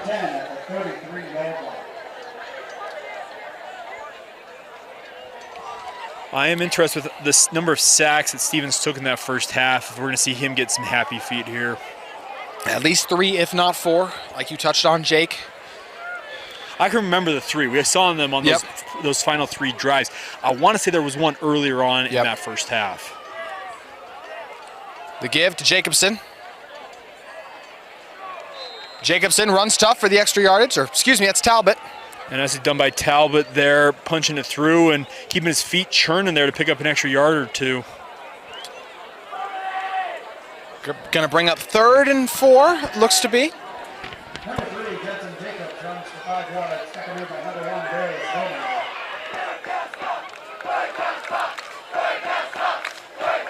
Stevens checks the wrist. 8:30 to go in our 3rd quarter here at Fremont High. Making an audible there. Stevens, they give it again. Really well played by the Silverwolves defensive line. Yeah, Trey Talbot ran into just a brick wall there. All of a sudden was like, whoa, hey, I'm not going anywhere. And brings a 4th down, and it looks like Davis will kick it away as well. Start of this game, we saw both teams move the ball all the way down into both teams' red zones. This time, we start off with 2 straight punts.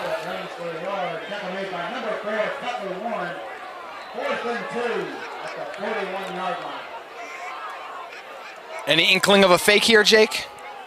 I wouldn't think so this early on, but you can never discount it completely. As another solid punt. I have to say that rugby-style kind of rollout, allow your team to get downfield, is actually very, very effective. We've seen Caden Egan employ that a few times now for the darts. He is the man with the big leg on the punt. It works at this level and the college level because guys can have that release as soon as that ball is snapped. In the NFL, you don't see it because guess what? You got to stay set until that you can't go forward until that ball is kicked. That's the key difference. I've had some people ask me, well, why don't a lot of it? Different rules, different levels. Yep.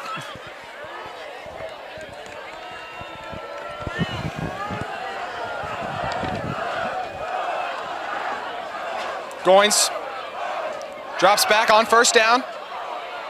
Sees his man. Barely overshoots him. Yeah, that was a ball was a little bit overthrown there, but nice coverage by the defense also running with him. I think it was Ezra Fiso once again. Just stride for stride with the receiver there, and that ball thrown a little too far and a little too far to the outside.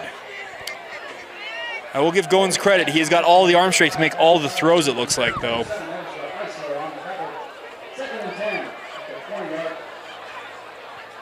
Still at the 20 for the Silverwolves.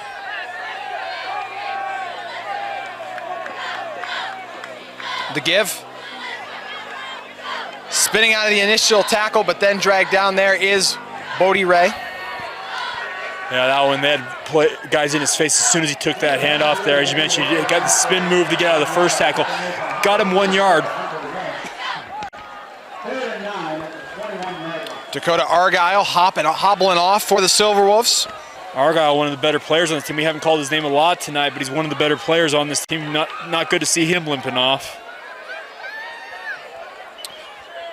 3rd and 9. With just under 7 minutes to go in the third quarter. Goins with time, steps up in the pocket, waits, and runs out of bounds. Yeah, that one, he just tried to find a guy, kept his eyes downfield, eventually tried to scramble out, and at that point the defense had him kind of bottled up. His only choice was to go towards the sideline. Officially no gain on the play, or maybe a slight loss of 1. Strong coverage by the Darts will force the punt as Calvin Morrow comes back out. Well, so far, defensive struggle to start this second half. Indeed. Jacobs back for the return.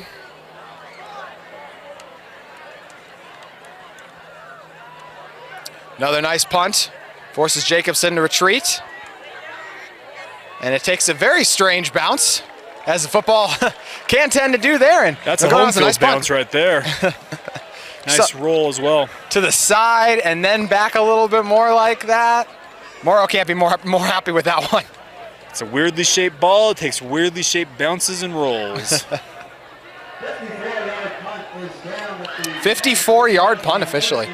He flipped the field, nicely done by him, getting it back all the way inside the 30. 26-yard line was where they'll start here for Davis. Punters, the stars of the third quarter so far here from Fremont High in our 14-7 ball game with 6:27 to go in this third quarter. Drive will start here for the Darts on the 26-yard line. Gives it to the outside. Green grass in front of him. Drag down there for a gain of 5. Kempthorne, nice carry there on first down, picking up 5. Good to see him get around that outside edge, and well done by his offensive line to give him that green grass.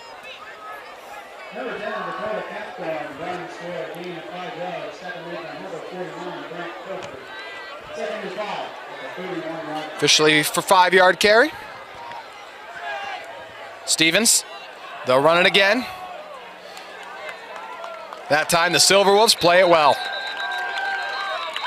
Kempthorne stacked up there for progress to give him officially a gain of a yard, I believe. Bring up 3rd and 4 here.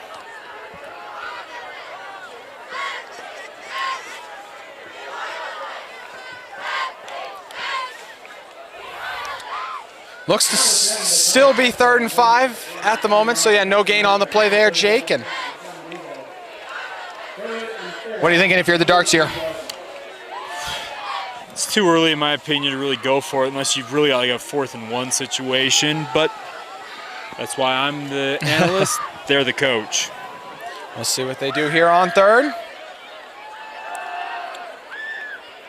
And he'll once again drop. The Silver Wolves continue to have a party in the backfield, picking up where they left off in that first half for at least their 4th sack of the game. The Wild man, Gage Wild, once again getting in there, forcing the action. He'll get at least half a sack there. Well done by him. That gives him at least 2.5. I'd probably give him all 3, but we'll see how the statistician goes about scoring that.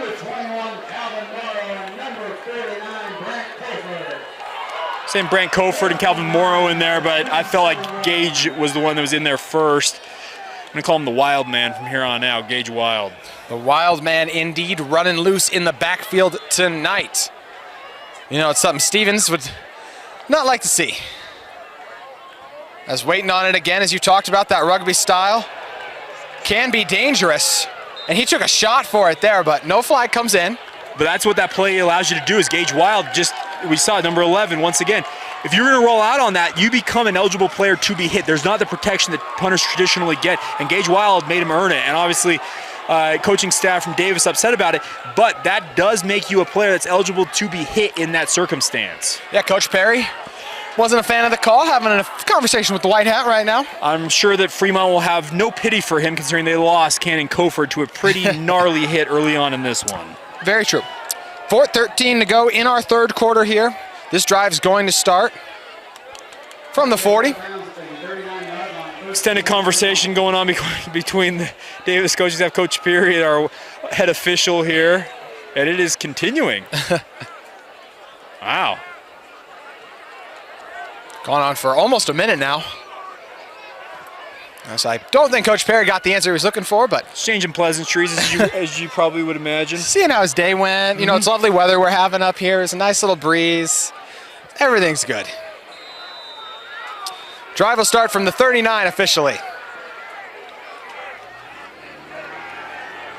Goins gets it to Cotter on the outside with blockers. Cotter shifting through the defense. He gets it across midfield. That is an extension of a run play, essentially, throwing that little swing pass there, because Cotter catches it in stride, gets to top speed immediately, and then the end result, first down. Well done, and you're across midfield already. There's a pass Goins wasn't able to connect on earlier in the game, now able to hit the star of the show for the Silverwolves tonight in Cotter. It's kind of funny how quarterbacks go, JT. It seems like once they hit maybe the first pass, okay, I've done this before, I can do this, and they start settling in. Goins gives it to Cotter. Darts converge on that one, but we do see the flag come in. Absolutely going to be a hold here. Number 17, Cale Jenkins from the interior of that defensive line for Davis. He was getting double teamed. He got taken down by 2 guys. That was an easy call for the White Hat. So Jenkins fights through the double team and back the Silverwolves up 10 yards. He was going to make it 2nd and 23 or change, somewhere in there. Another one that occurred in the backfield. Yeah. And I saw that one developing. I'm like, oh, if you're not going to call that hold, you're going to have a coaching staff who's going to be absolutely irate. When you see an offensive lineman on his back staring at the official, you usually know what's coming next. Was it me? Officially, yeah, it's going to be 1st and 23. Yes. Yep, so spotted on the 40.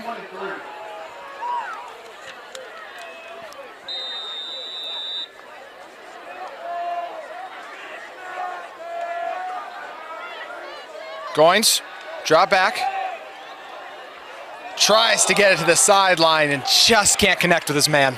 Not sure who exactly he was looking for. Obviously, the intended receiver probably officially is going to go down as David Calver, but I'm still not convinced that Calver was actually supposed to be the guy he was looking for. Number 10. Dakota Argyle. Yeah, Good to see him back out there, too. Yeah, exactly. On the kind of that sail route, kind of that mid-level. I think that's who he wanted to go to. They kind of sailed that pass. Almost worked nonetheless. With 3:50 to go. 2nd and 23.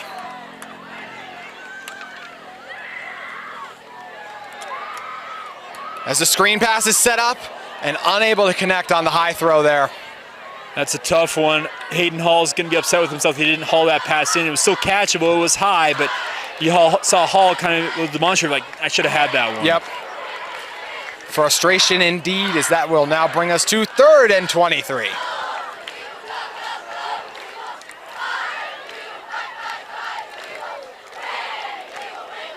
I'm going to guess it'll be a pretty conservative play call here, JT. We'll see what the Silverwolves do as they get set.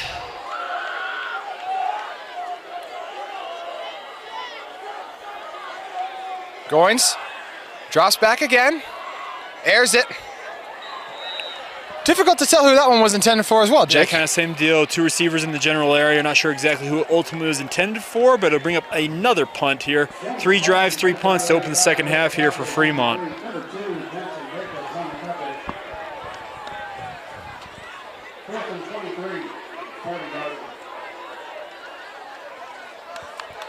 So Bodie Goins and this Silverwolves offense not able to replicate that end of first half success they've had. Darts will try to get on track as they've also had a few punts to start us out.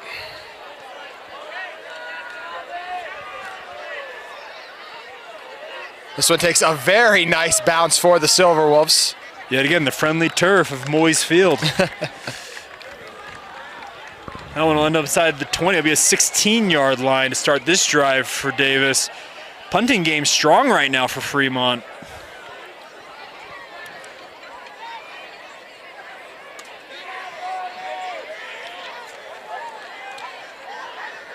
Jackson Stevens in this offense make their way back out, trying to replicate the early success they had. They mounted some nice drives in that first quarter, and since then just haven't been able to find the same success, Jake. Correct. Both these defenses really rise into the occasion right now.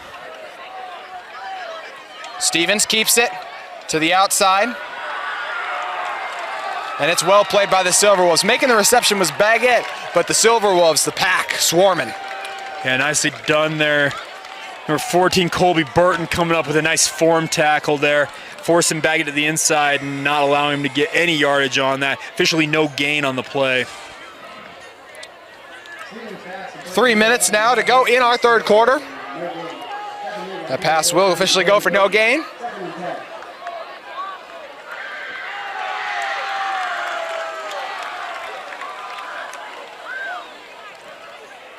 Stevens on the play action pass, gets it to Painter. A nice catch by Painter, but a really nice tackle too by Darius Romander. We heard that thud up here from Romander, hitting him right in the midsection. That was quite the hit. He seems to have had some absolute licks in this game tonight. It's been fun.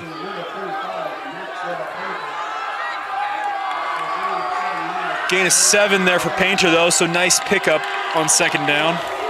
Brings us to 3rd and 3. Just over 2 minutes remaining in our third quarter now. This offense of the Darts desperate to mount a drive, an opportunity to do so right here. They give it to Baggett. He's not gonna make it. A nice stand by the Silverwolves defense. Difficult to make out who it was, Jake, but able to stone him and stop him short of the yardage. Yeah, the first defender held him up and then his teammates finished him off. I'm still trying to make out that number under these lights. Those numbers have gotten even harder to identify, but as you mentioned, a nice defensive outing there for Fremont. Looks like number 15 there. Brendan Buxton, I believe, was the first guy to hit him and hold him up just enough for the rest of the pack to get there. And the punting party continues.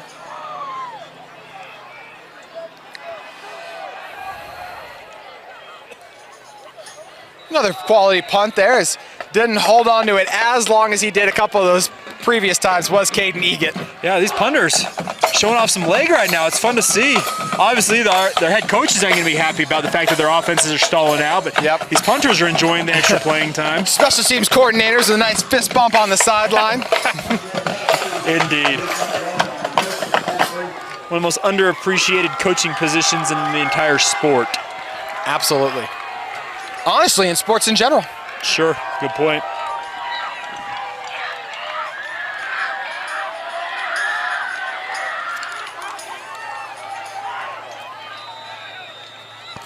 Coder in the backfield. Goins going to start us out in the gun.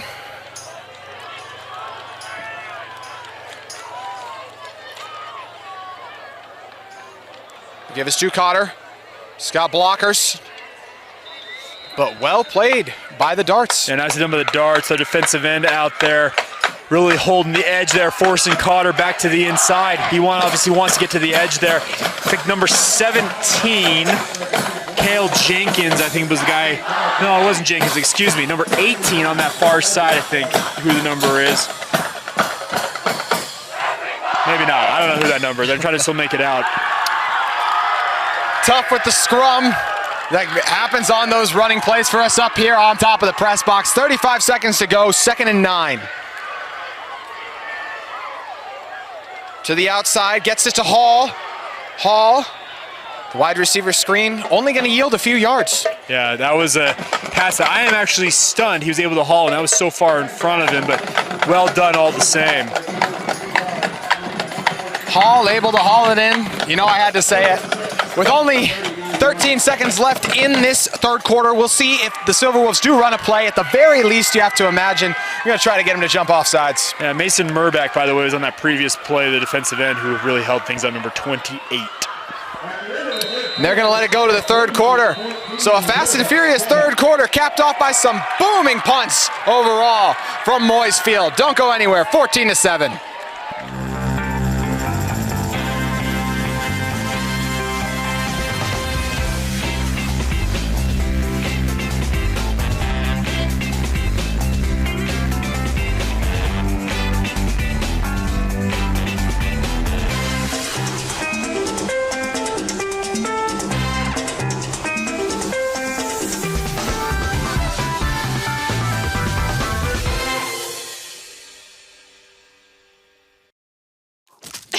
Ouch, gonna need some pills for that one. Hey, prescription pain pills can be dangerous. Whoa, whoa, whoa. Easy there. You're her parent, not a drill sergeant. More love, then they'll listen. Know your script. Talk to your kids about prescriptions the right way. That looks like fun. Welcome back inside Moyes Field here at Fremont High. JT Wistersill and Jake Hatch with you on the call, and it's been a fun one so far. Still knotted up at 14-7 after the punting party in the third quarter, Jake. Yeah, this game is kind of going fast and furious here. And if you're Fremont, you're more than content to just kind of chew clock at this point because you are holding the lead. Obviously, you'd like to add to that lead to give yourself a little insurance here, but if this game keeps going as quickly as it is, they may get out of here with a victory. We pick it back up at 3rd and 7. Goins with time. Did he haul it in? He did. Cotter with another big-time play. Cotter doing a great job getting his hands underneath that ball, shielding it obviously from the official as well. But the official, I think, had a pretty good look at it. Gets it to midfield and the first down. Could hear the thud on the pads from up here, but the strong hands of Cotter, who is easily over 100 all-purpose yards tonight. Yeah, Mr. Do Everything tonight, especially with Cannon Coford out. I feel like we're watching Christian McCaffrey. A little bit, yeah. Kind of the same type of a player. Not the biggest guy out there, but capable of contributing in multiple ways.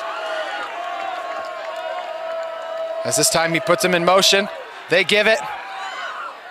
And a well played on the outside. Painter gobbling up the back in the form of Bodie Ray. Yep, nicely done there by Davis on defense. Number 44, Hunter Walsh, really helping set the edge there from his defensive tackle position. Number 46, Cam Wilson out there as well.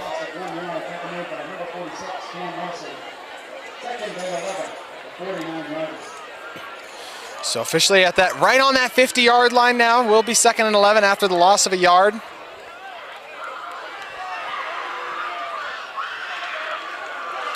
Got a tight end on each side here for this offensive line. As Goins. A throw he wishes he could have back. That's an alligator arm throw. It's I got to get it out there, but then you kind of short hop it, and you just can't have that. You got to get it to the guy. And his coaching staff's going to tell him, hey, you got that. You can make that throw. Yep. Just one of those ones where he knows what he did, just shake it off real quick and move on to the next play. Short memory, got to have it. Memory of a goldfish for those of you that are Ted Lasso fans out there.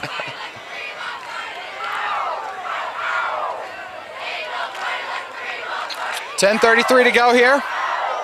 3rd and 11. Goins.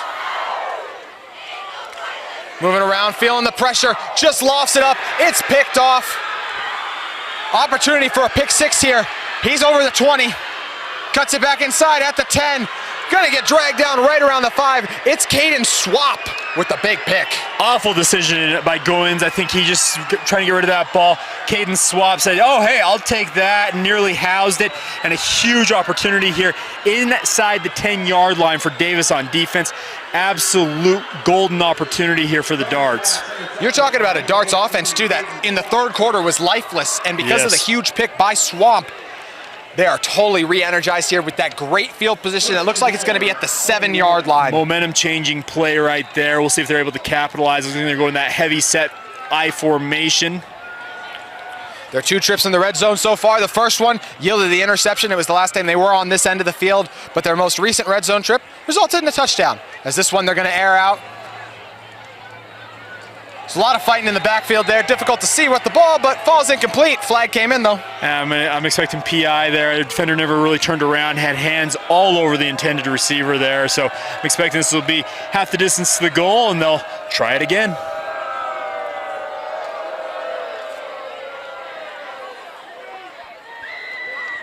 Get you the 3.5-ish line there. You said half the distance to the goal. They'll see how exactly on that 3.5 they can get as they go back to the eye. Last time they faked it. We'll see what Stevens does here. The give. And he's tackled. A nice play made on the outside. Yep, Kempthorne kind of playing that, call it a B-back or full-back, handoff to him. He gets upended. Officially a gain of 1 and make it 2nd and goal from the 2 here.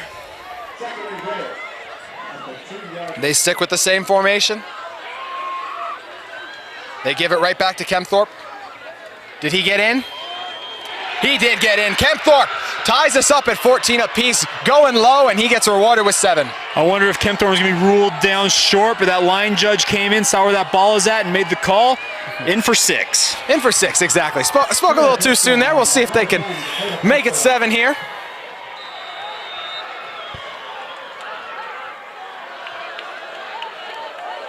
To tie it up, it's good. With 9:37 remaining in our ball game from Moyes Field, we have a tied game. You're watching KSL Game Night Live Rewind. Ouch. Gonna need some pills for that one. Hey, prescription pain pills can be dangerous. Whoa, whoa, whoa. Easy there. You're her parent, not a drill sergeant. More love, then they'll listen. Know your script. Talk to your kids about prescriptions the right way.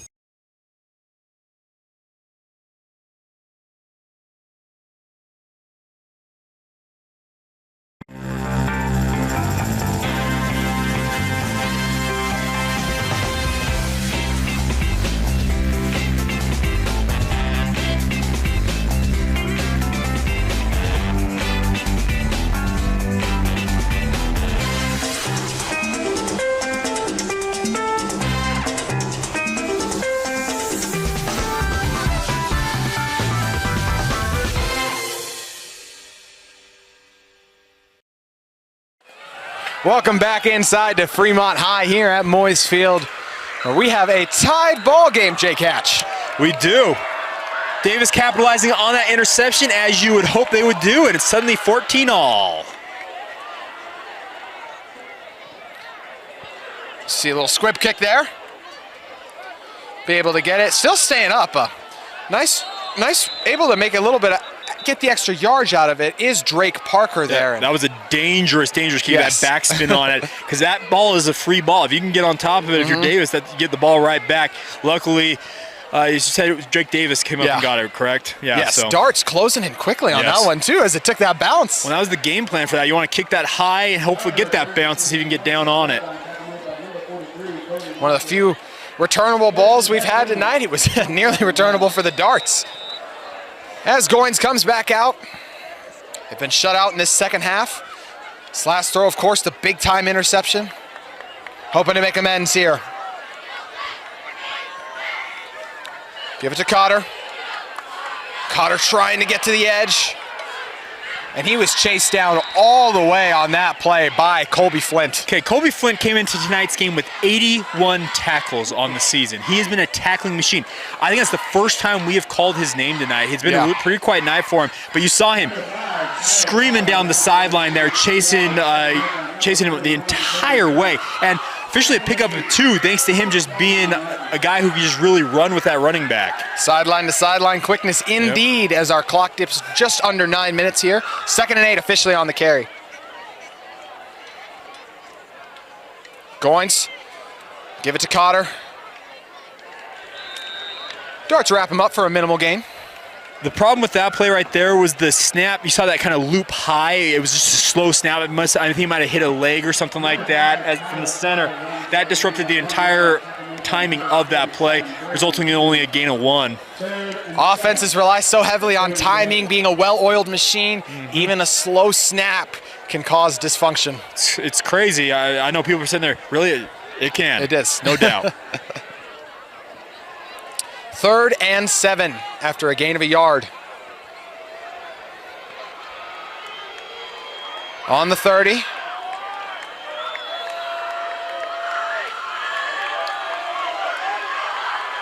Goins steps into it, to the outside, hits his man, it's Hall, he's got a first down.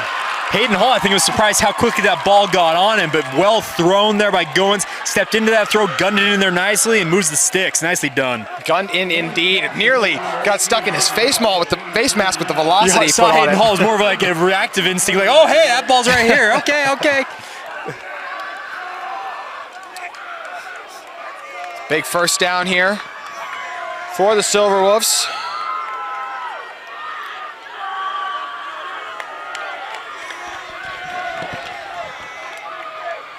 Goins, they give it to Kyle Cotter. Cotter charges ahead for the modest gain of about 7. Nice pickup there by Cotter. He's just a hard runner. He hits that line really quick, and it's tough for defenders to react to that because he's past him in a blink of an eye. 7 minutes officially remaining. 2nd and a very long 3.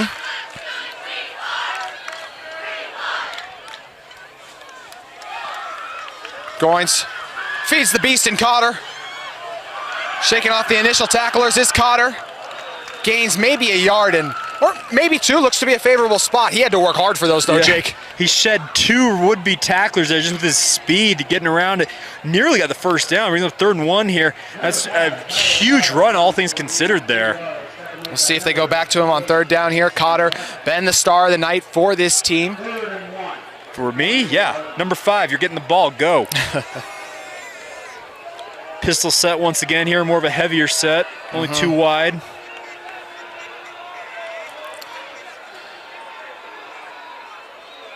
Goins, they do give it to Cotter. He goes low and gets it. That's the running back who understands, okay, I gotta get this yardage. I'm getting there, and went low and gets 2 yards because of the first down, moving the sticks once again across midfield. We've seen it work a few times tonight. You know, we mentioned earlier, they don't pass the all height, all intimidation team, but the backs on both sides have had a ton of success just shooting low in those short yardage situations. And that's the funny thing about it is you don't think, okay, pad level. You get below those pad level, you get an opportunity there to pick up that yardage.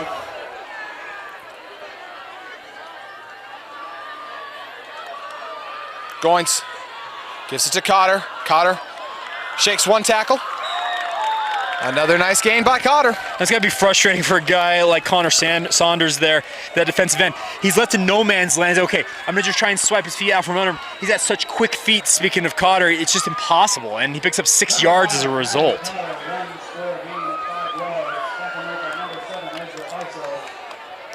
Ezra Fiso, the guy who ends up pushing him out of bounds, and for the Silverwolves, they're able to control the clock right now. We're already at 5:27 remaining. I think they have every intention of grinding every second they can off this clock if they can get points out of it. Ball on the 44. Cotter keeps chugging along. Stays in bounds, gain of 2, I believe, officially. Maybe a gain of 1. We have 3rd and 3 here. Maybe a long 2.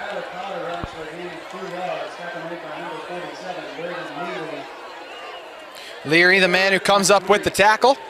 And on 3rd and 3, everything's on the table, Jake. Should be, absolutely. Back in that heavy set pistol here. 2 wing backs on either side.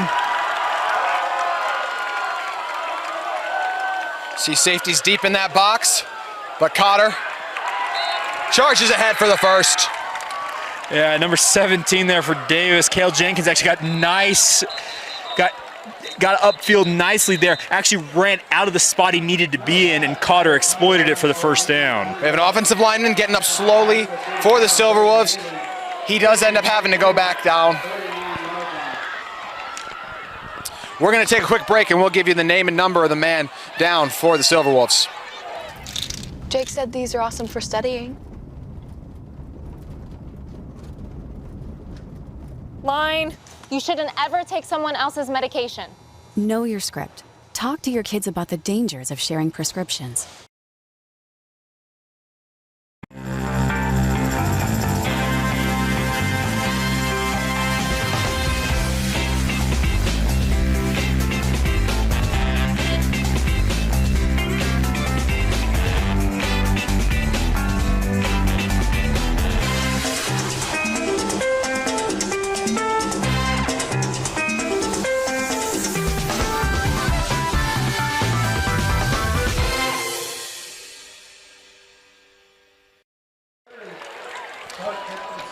We welcome you back inside to Moyes Field. Able to get up and get off the field on his own power. Matthew For Snar the there. Silverwolves is Snar.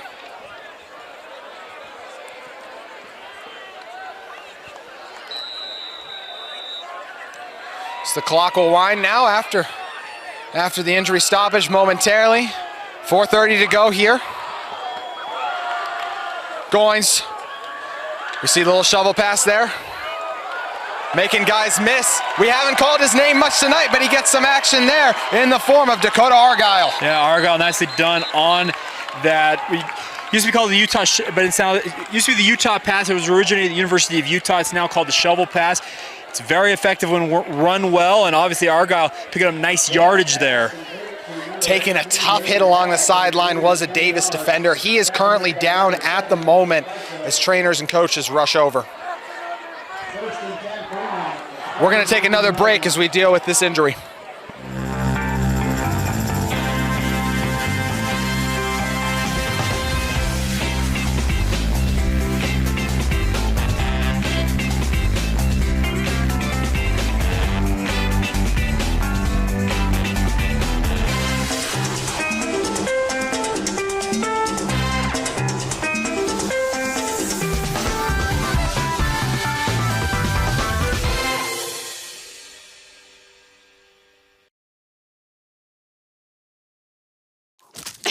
Ouch, gonna need some pills for that one. Hey, prescription pain pills can be dangerous. Whoa, whoa, whoa. Easy there. You're her parent, not a drill sergeant. More love, then they'll listen. Know your script. Talk to your kids about prescriptions the right way.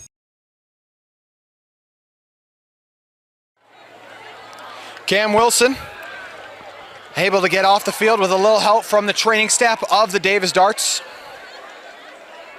Gets tough, these late game situations, physicality, the wear and tear. Yep, hope that young man is all right. Took a pretty nasty look, it looked like, here on this near sideline on the last play. 4:18 remaining.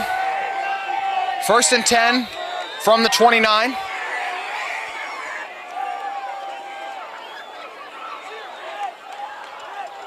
Cotter. Sifting through. Able to get a solid gain out of it. Yeah, caught it that wide zone play to keep running it. He's just fighting hole after hole. Nice 4-yard pickup there.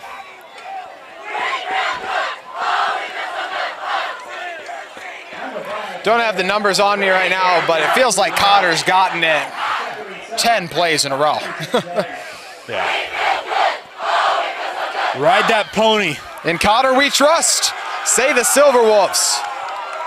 with 3:35 to go in what has to be the fastest fourth quarter I have almost ever seen at a high school game. Goins to Cotter. He had state defenders in front of him. He shifts them. Getting into the end zone. He dives. We see the late flag come in. We'll see what that is, but at the moment, that's a touchdown. Kyle Cotter. What a run by Kyler Cotter. That young man has absolutely blazing speed. Got around that edge. If they call holding here, it's going to be a travesty, but what a run by that young man to get to the corner and punch it in. The Darts look to finally have him. They were right there in the hole. Cotter with the beautiful jump cut, bouncing it to the outside. And we'll see what the penalty is, but at the moment, an incredible touchdown run. Hashtag rewind top 5. And it is holding on the offensive line, so we will take it all back. That was a late flag too, Jake. I completely disagree with that call. I know that wide receiver was engaged with that young man. He was driving him downfield. His hands were inside. I thought it was a block. That defender tried to disengage. He kept it nice and tight. I don't know. Whatever. Tough break for Cotter right there. One of the best plays you will see this high school season that does not count. Still a first down, though. Yep. In the red zone here. So big opportunity still for Fremont, in all honesty, to carve more time off this clock.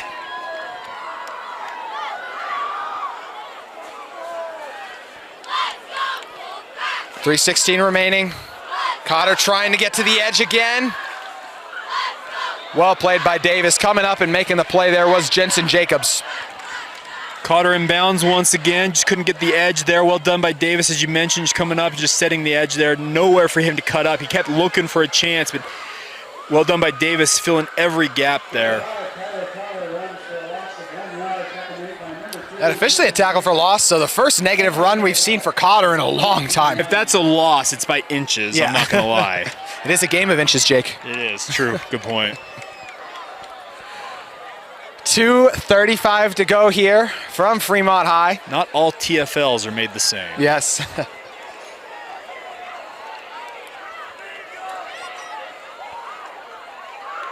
Cotter makes a nice cut. Charging ahead. Makes the yardage that up and then some after the loss.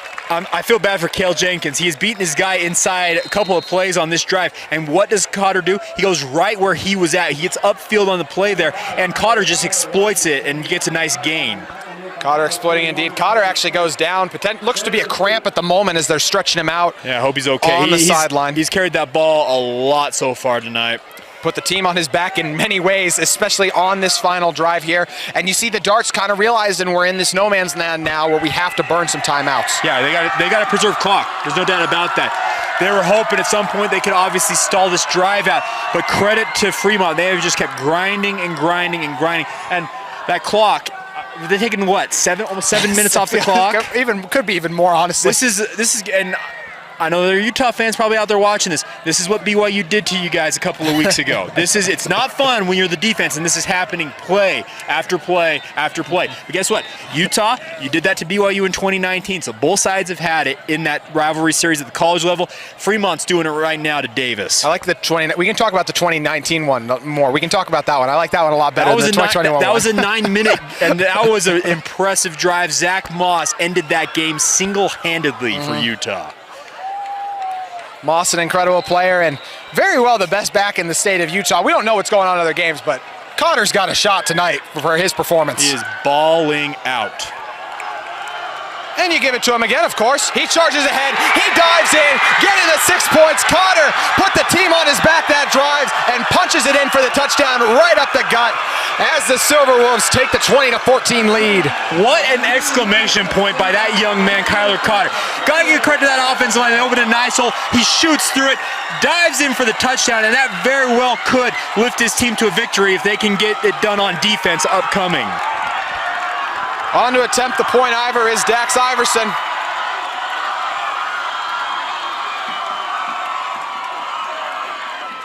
Iverson lives up to the last name, comes up clutch. Silver Wolves lead 21-14 with 2 minutes to go. You're watching KSL Game Night Live Rewind.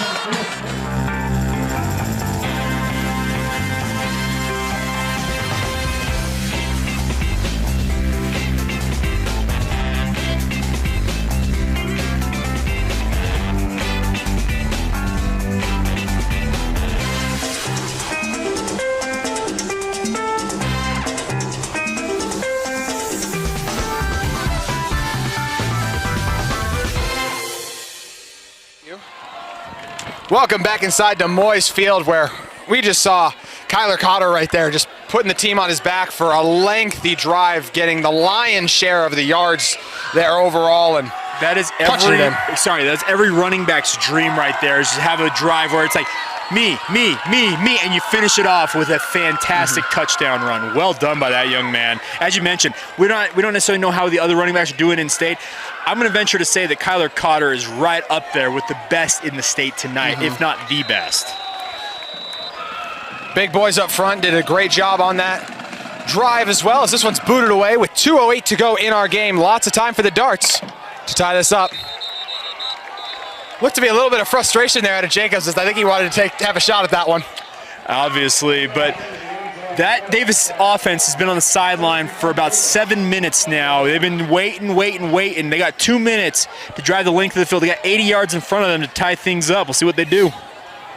It's rare for offensive linemen to kind of get cold a little bit, because, you know, the big boys, they like their rest time like that. I sure did when I played.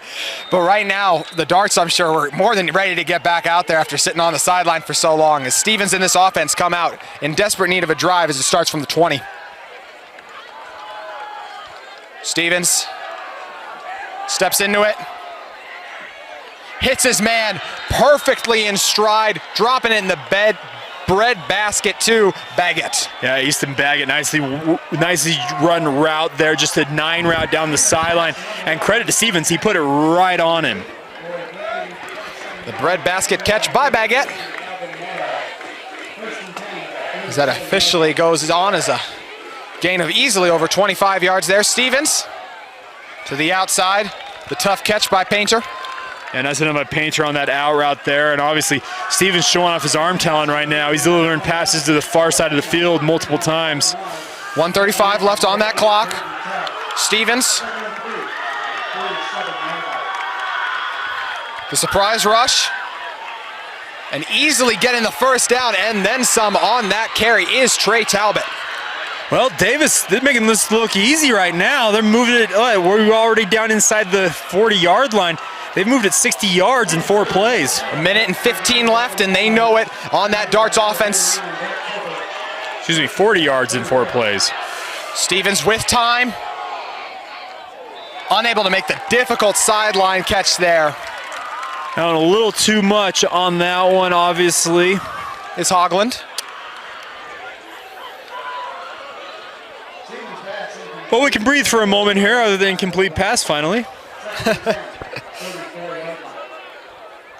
Yeah, breakneck speed for this offense that has been pretty quiet. They're one touchdown set up by the big interception.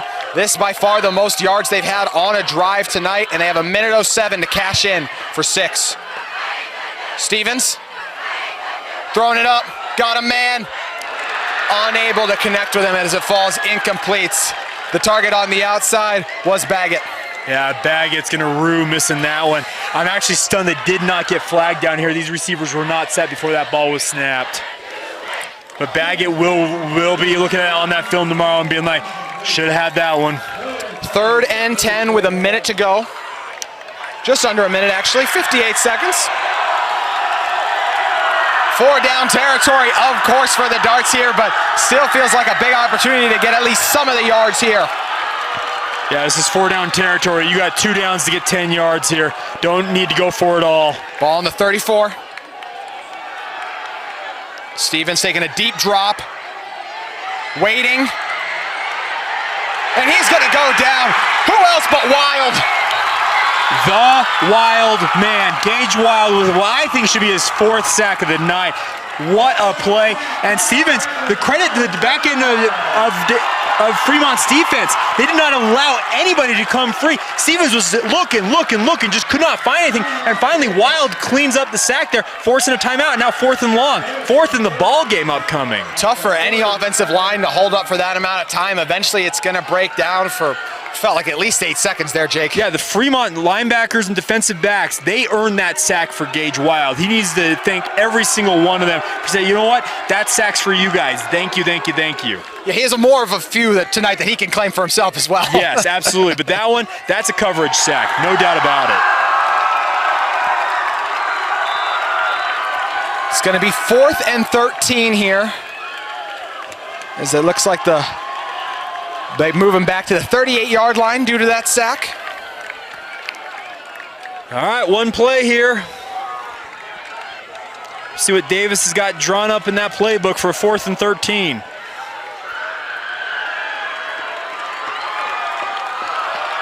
Opportunity for Jackson Stevens here on 4th down. They only rush 3. Stevens, he's got the back open, and Talbot gets the first. What a wheel route out of the backfield. What a great play design. Talbot sneaks out of the backfield, up the sideline. Well thrown ball, and a big, big first down. 40 seconds remaining. They stop the clock to reset the change. Stevens, they feed it to Talbot. He gets dropped for the short gain. You see Coach Perry come in for the timeout instantly. They'll have 1 remaining. Yeah, that's the one you're going to call timeout immediately. Obviously, you can't afford to have any clock run here. That'll be their final timeout. We have 32 seconds to go here, JT. It'll be 2nd and, what are we looking at? 2nd and 7? 2nd and 8? 2nd and a long 7. 2nd and a long 7 indeed. What do you think of the call to run on 1st down there? I was intrigued by it. I think they tried to catch, obviously, Fremont dropping into a pass set, but credit to Fremont, their nose tackle. I didn't make out the number there.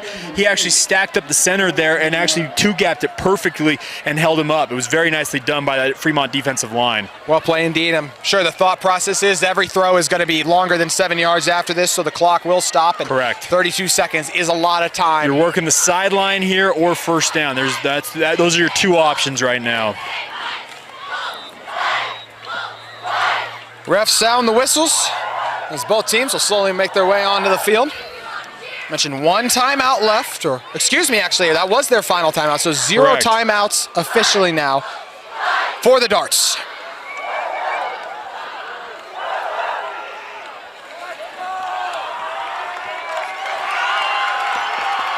Stevens, flanked by Talbot and Baggett in the backfield. So you see the timeout come in. Silverwolf side, they decide that to see what the look is and talk things over. Actually, pretty smart move, in my opinion, by Coach Arnold and his staff. Let him walk out, see what the look is, and then say, okay, guys, here's what we're doing. That'll obviously give Davis a chance to switch things up here, but I like how these coaches are going about this game management style right now. Well, that's always the interesting thing, Jake, is do you switch up the called play now? What do you think? I wouldn't, but I also understand if you want to try and, okay, they got to look at that. Let's maybe run the same play out of a different formation, just give them a different look. Mm-hmm. Maybe if you're an offensive coordinator too, you're just looking for a sign that maybe I should have called that other play, and could come right here. Opportunity for Coach Perry. Yep, he is the head coach and offensive coordinator, so we'll see what he's got drawn up.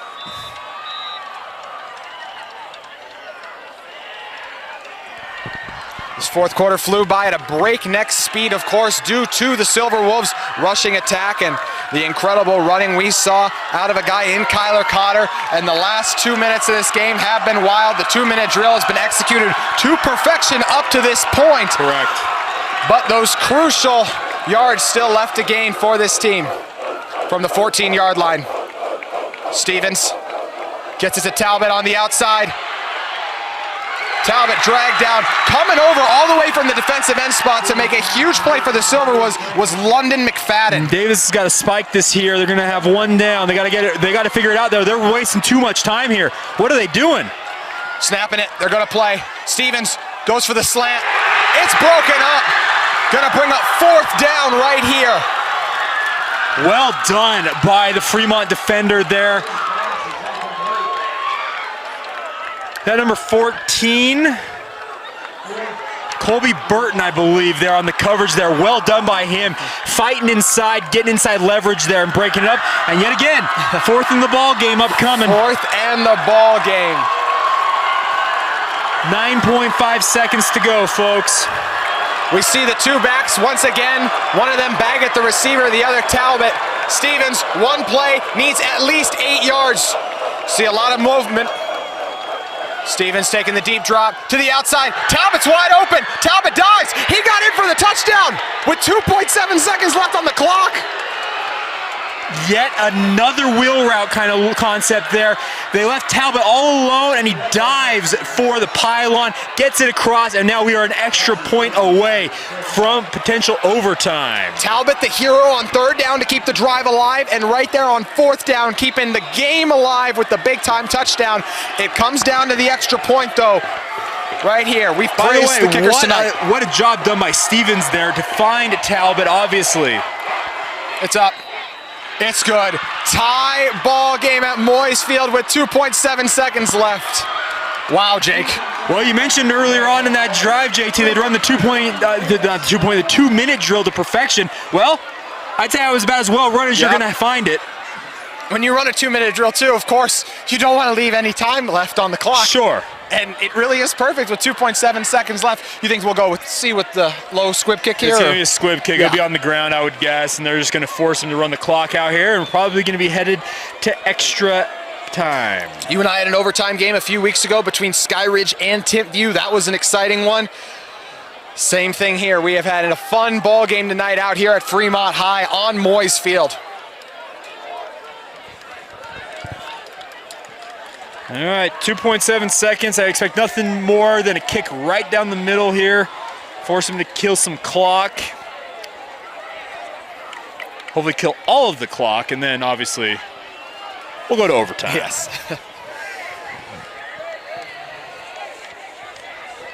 So we expect a little squib kick here from Parker Romney.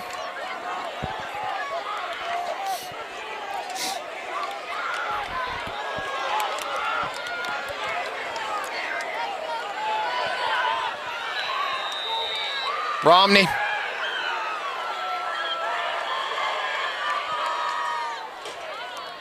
Gets it back. This is going to be returnable, but you got to get on it first. Ball is in Cotter's hands. He's going to get dragged down, and that will be the end of the fourth quarter. Well, not a ball game. Why don't we play some more? Good time for overtime, of course, and it has been an exciting game for sure. We thank you guys for watching along with us, and please stay around for overtime because it is going to be a good one. 21-21, you're watching KSL Game Night Live. Rewind, don't go anywhere. Ouch. Gonna need some pills for that one. Hey, prescription pain pills can be dangerous. Whoa, whoa, whoa. Easy there. You're her parent, not a drill sergeant. More love, then they'll listen. Know your script. Talk to your kids about prescriptions the right way.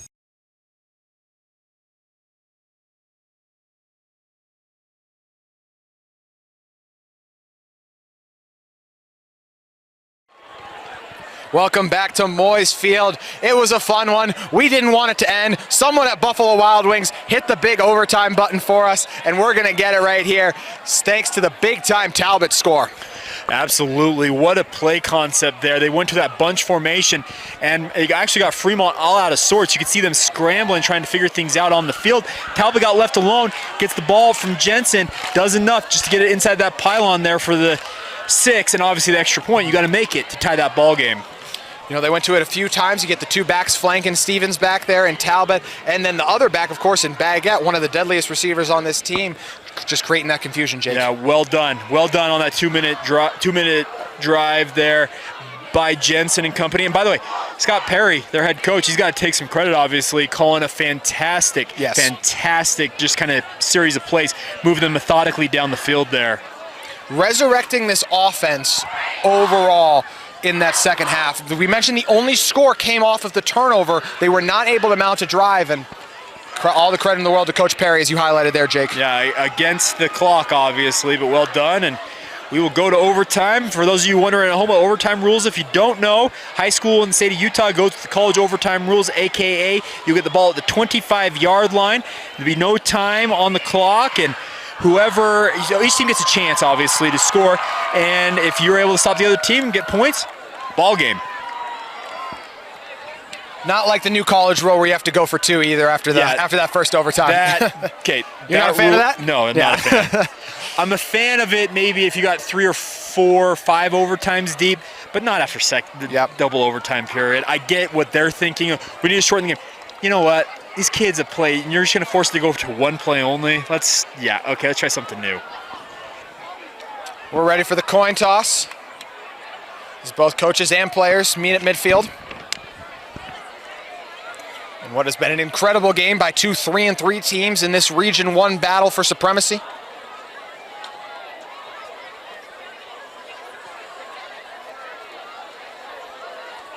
White hat going over the rules to everyone. That's what we have Jake for, keeping us ahead. Yeah, pretty simple. Obviously, from the 25-yard line, there will be an opportunity for you to get first downs. No time on the clock. Obviously, the play clock's still in effect.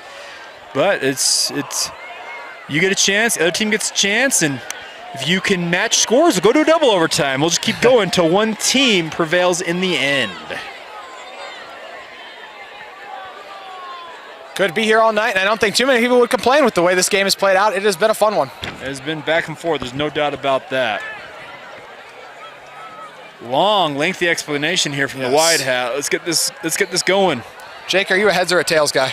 Tails never fails, baby. Okay, it fails me often, but you know. I agree. I would go tails too.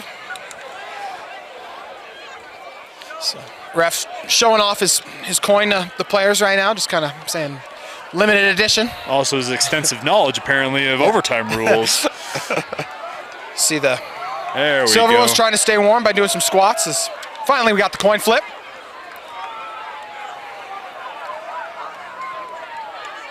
Waiting to see as they sort it out. Looks like Davis has won the toss. Yep. So Davis has officially won the toss. They will defend first. That's what's usually the strategy. You want to go on defense first, so you know what you have to get on offense. And we are going towards the north, folks. Let's do this thing. Darts will defend as the Silver Wolves on the prowl.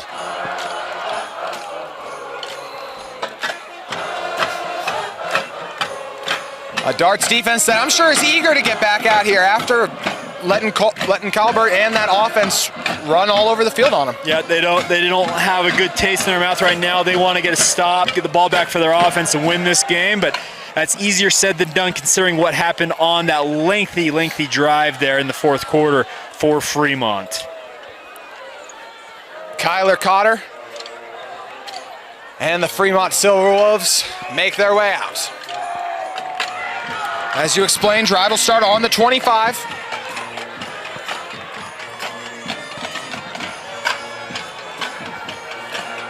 See a similar look to what we've seen as well with the heavy personnel in. Safeties playing pretty close to the line here. Give it to Cotter, trying to get the edge. He breaks 2 tackles. Cotter continuing to make plays. Yeah, Cotter's just so quick to get to that corner there. You think you got him bottled up, and he just steps out of an arm tackle there. It's absolutely incredible, and a fantastic 6-yard gain on first down. Kyler Cotter continuing to be the star of fourth quarter Star overtime. of the night if you're a Fremont Silverwolf fan.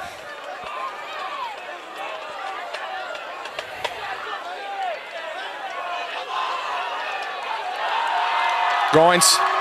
We see the little forward pass there to the outside is Hall. Hall trying to get the edge. He got the first. Nicely done by Hayden Hall, just working it until you get to that first down marker. Move the sticks here, give your guys another opportunity to get first down. Oh, are they gonna mark him short? They will mark him short. Okay, that's a bad spot. I'm sorry, that's a bad spot. Looked like Hall had it with ease.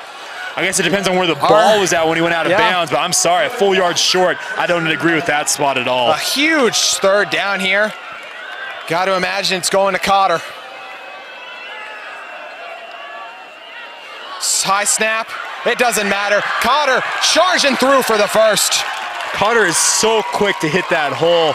It's absolutely incredible. Moves the sticks here. It'll be on the 10-yard line. It's officially be a first and goal here. We spoke to the timing of the center quarterback exchange on those shotgun snaps. That time it was a little slow. Did not matter for the Silverwolves up front along that offensive line, holding their blocks to perfection, able to get the first and pave a way for Cotter. Obviously, that center is going to be hearing it, though. You got to get that ball to me quick.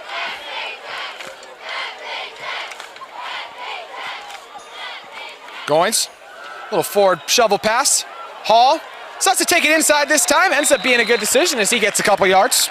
That's a gain of 5 there, actually, on that pass. Nicely done. That shovel pass has been very effective all night long. I would keep running until they prove they can stop it. Hayden Hall, 6'2", 215, every bit of it there, chugging guys forward. You rarely see receivers try to take those in, but when you got the size advantage that Hall does, you do it.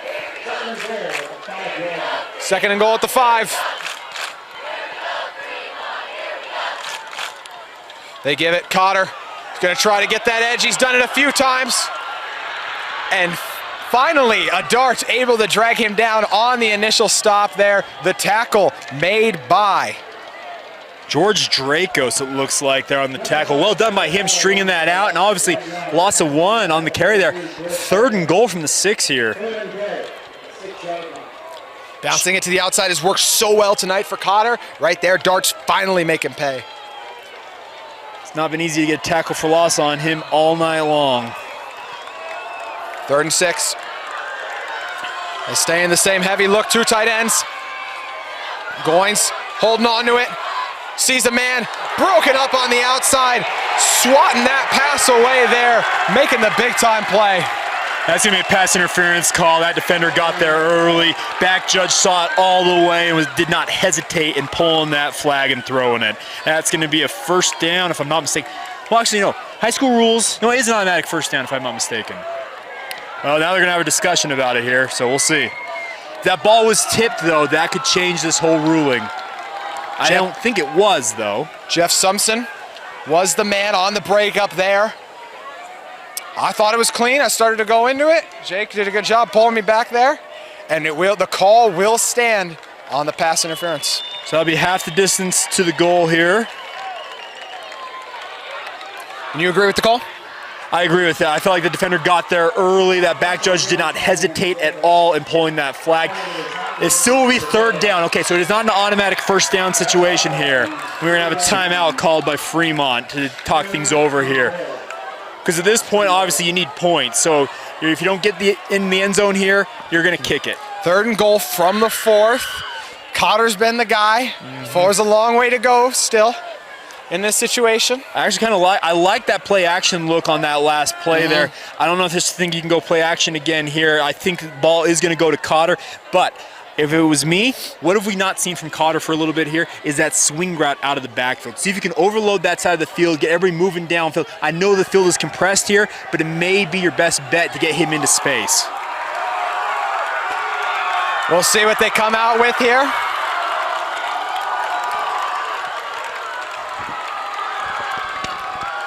From the 4-yard line on a huge 3rd down for the Silverwolves. Here we go. Goins gives it, Cotter. He's dragged down. The darts win the line of scrimmage. Yeah, Caden Swap coming down the line there. Get the first hit there on Cotter, and that was a huge play for that darts defense, forcing the field goal attempt here. Yep, field goal unit coming on. So Dax Iverson gonna try to put his team ahead.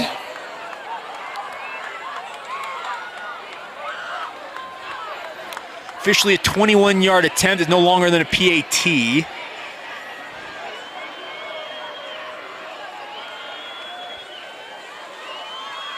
It's up.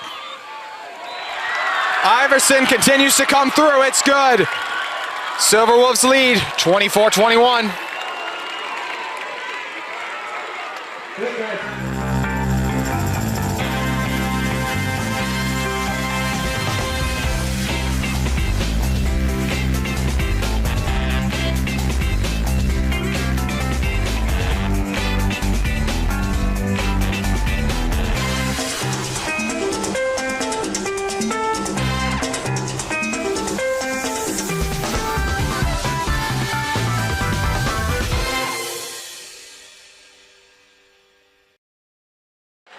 The Darts defense hits the mark with the 3rd down goal line stand, forcing the huge field goal, and a touchdown will win it as Stevens and this offense come onto the field, Jake.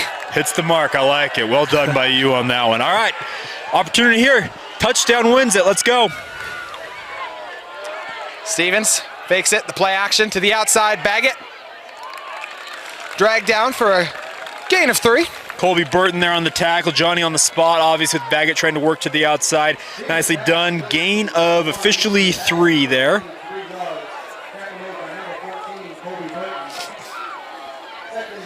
So Jackson Stevens with an opportunity to cash it in.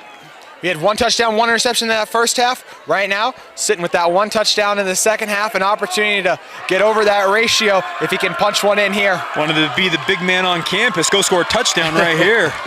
In overtime at Fremont would be a big play indeed.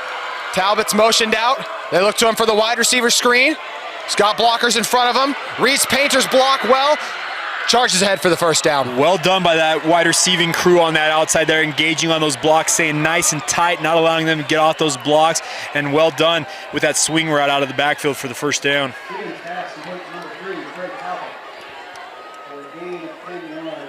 So gain of 10 officially on the play. We've seen that look from them a few times tonight when they motioned Talbot out. They tried it on their 2-minute drive. It didn't end up working it wasn't the play for that touchdown, but still yielded some solid yardage out of it. And as you highlighted, Jake, that only happens because of the blocking by the receivers and tight end too. Talbot's an absolute stud out of the backfield catching the ball. He's really, really good out there. A little bit of confusion here where everybody's supposed to be lining up for the darts. Looks like it from the 12-yard line.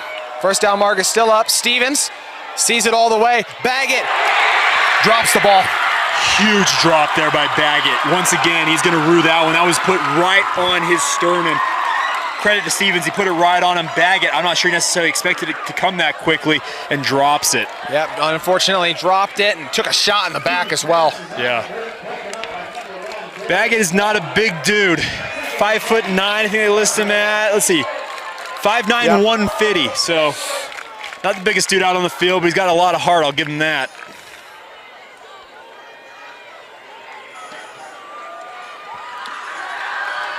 Second and 10 from the 12. See trips left. Stevens gives it to Talbot. Talbot with the cut, gets the 6. What a play call, that gut play right up the middle there. Talbot takes it, makes one cut. Nobody's there in the middle for Fremont, and that is the ball game. So the darts in walk-off fashion. Talbot charges ahead, reads the defense, makes the one cut, open C in front of him to the end zone, and he punches it in. The man who punched it in for the overtime score ends up punching it in for the game-winning score. Jake, your final thoughts? What a game, plain and simple. That was an absolute stellar game. Credit to Davis, they never got down. As you mentioned, they did not have much success in the second half offensively. A 2-minute drive to tie things up, do it with 2.7 seconds remaining, and here in overtime, what a play call there on that belly play up the middle for Talbot to go in and score the winning touchdown. What a decision by them. The Darts defensive line on that final drive was pushed around in regulation and end up scoring it for 6 to the Silver Wolves. And then you get Holden Strong there on that huge third down. One of the plays that may be a little lost when you factor in Talbot scoring the end zone. Talbot running it in on this side as well. And now you look back on it, and that is possible that this game is over because of that goal line stand now. A huge win for the Davis Darts, coming back from the dead with that 2-minute drive. Yeah, Trey Talbot is going to be the hero tonight. When you score those 2 late touchdowns, obviously everybody's going to look at you, but credit to Stevens, credit to Easton Baggett, credit to the entire Davis Darts team. As I mentioned, they just kept believing. They never stopped believing in themselves, and they go home, and they're going to be on the bus ride home to Davis, which is not a super long bus ride, but a lot more fun when you win the game. It'll be belted out in college football stadiums across America tomorrow. Don't stop believing. Thank you guys for watching along with us tonight. For our cameraman Bill Francis, for Jake Hatch, I'm JT Wisterseal. Your final from Maysfield out here at Fremont High School, 27-24 on KSL Game Night Live Rewind.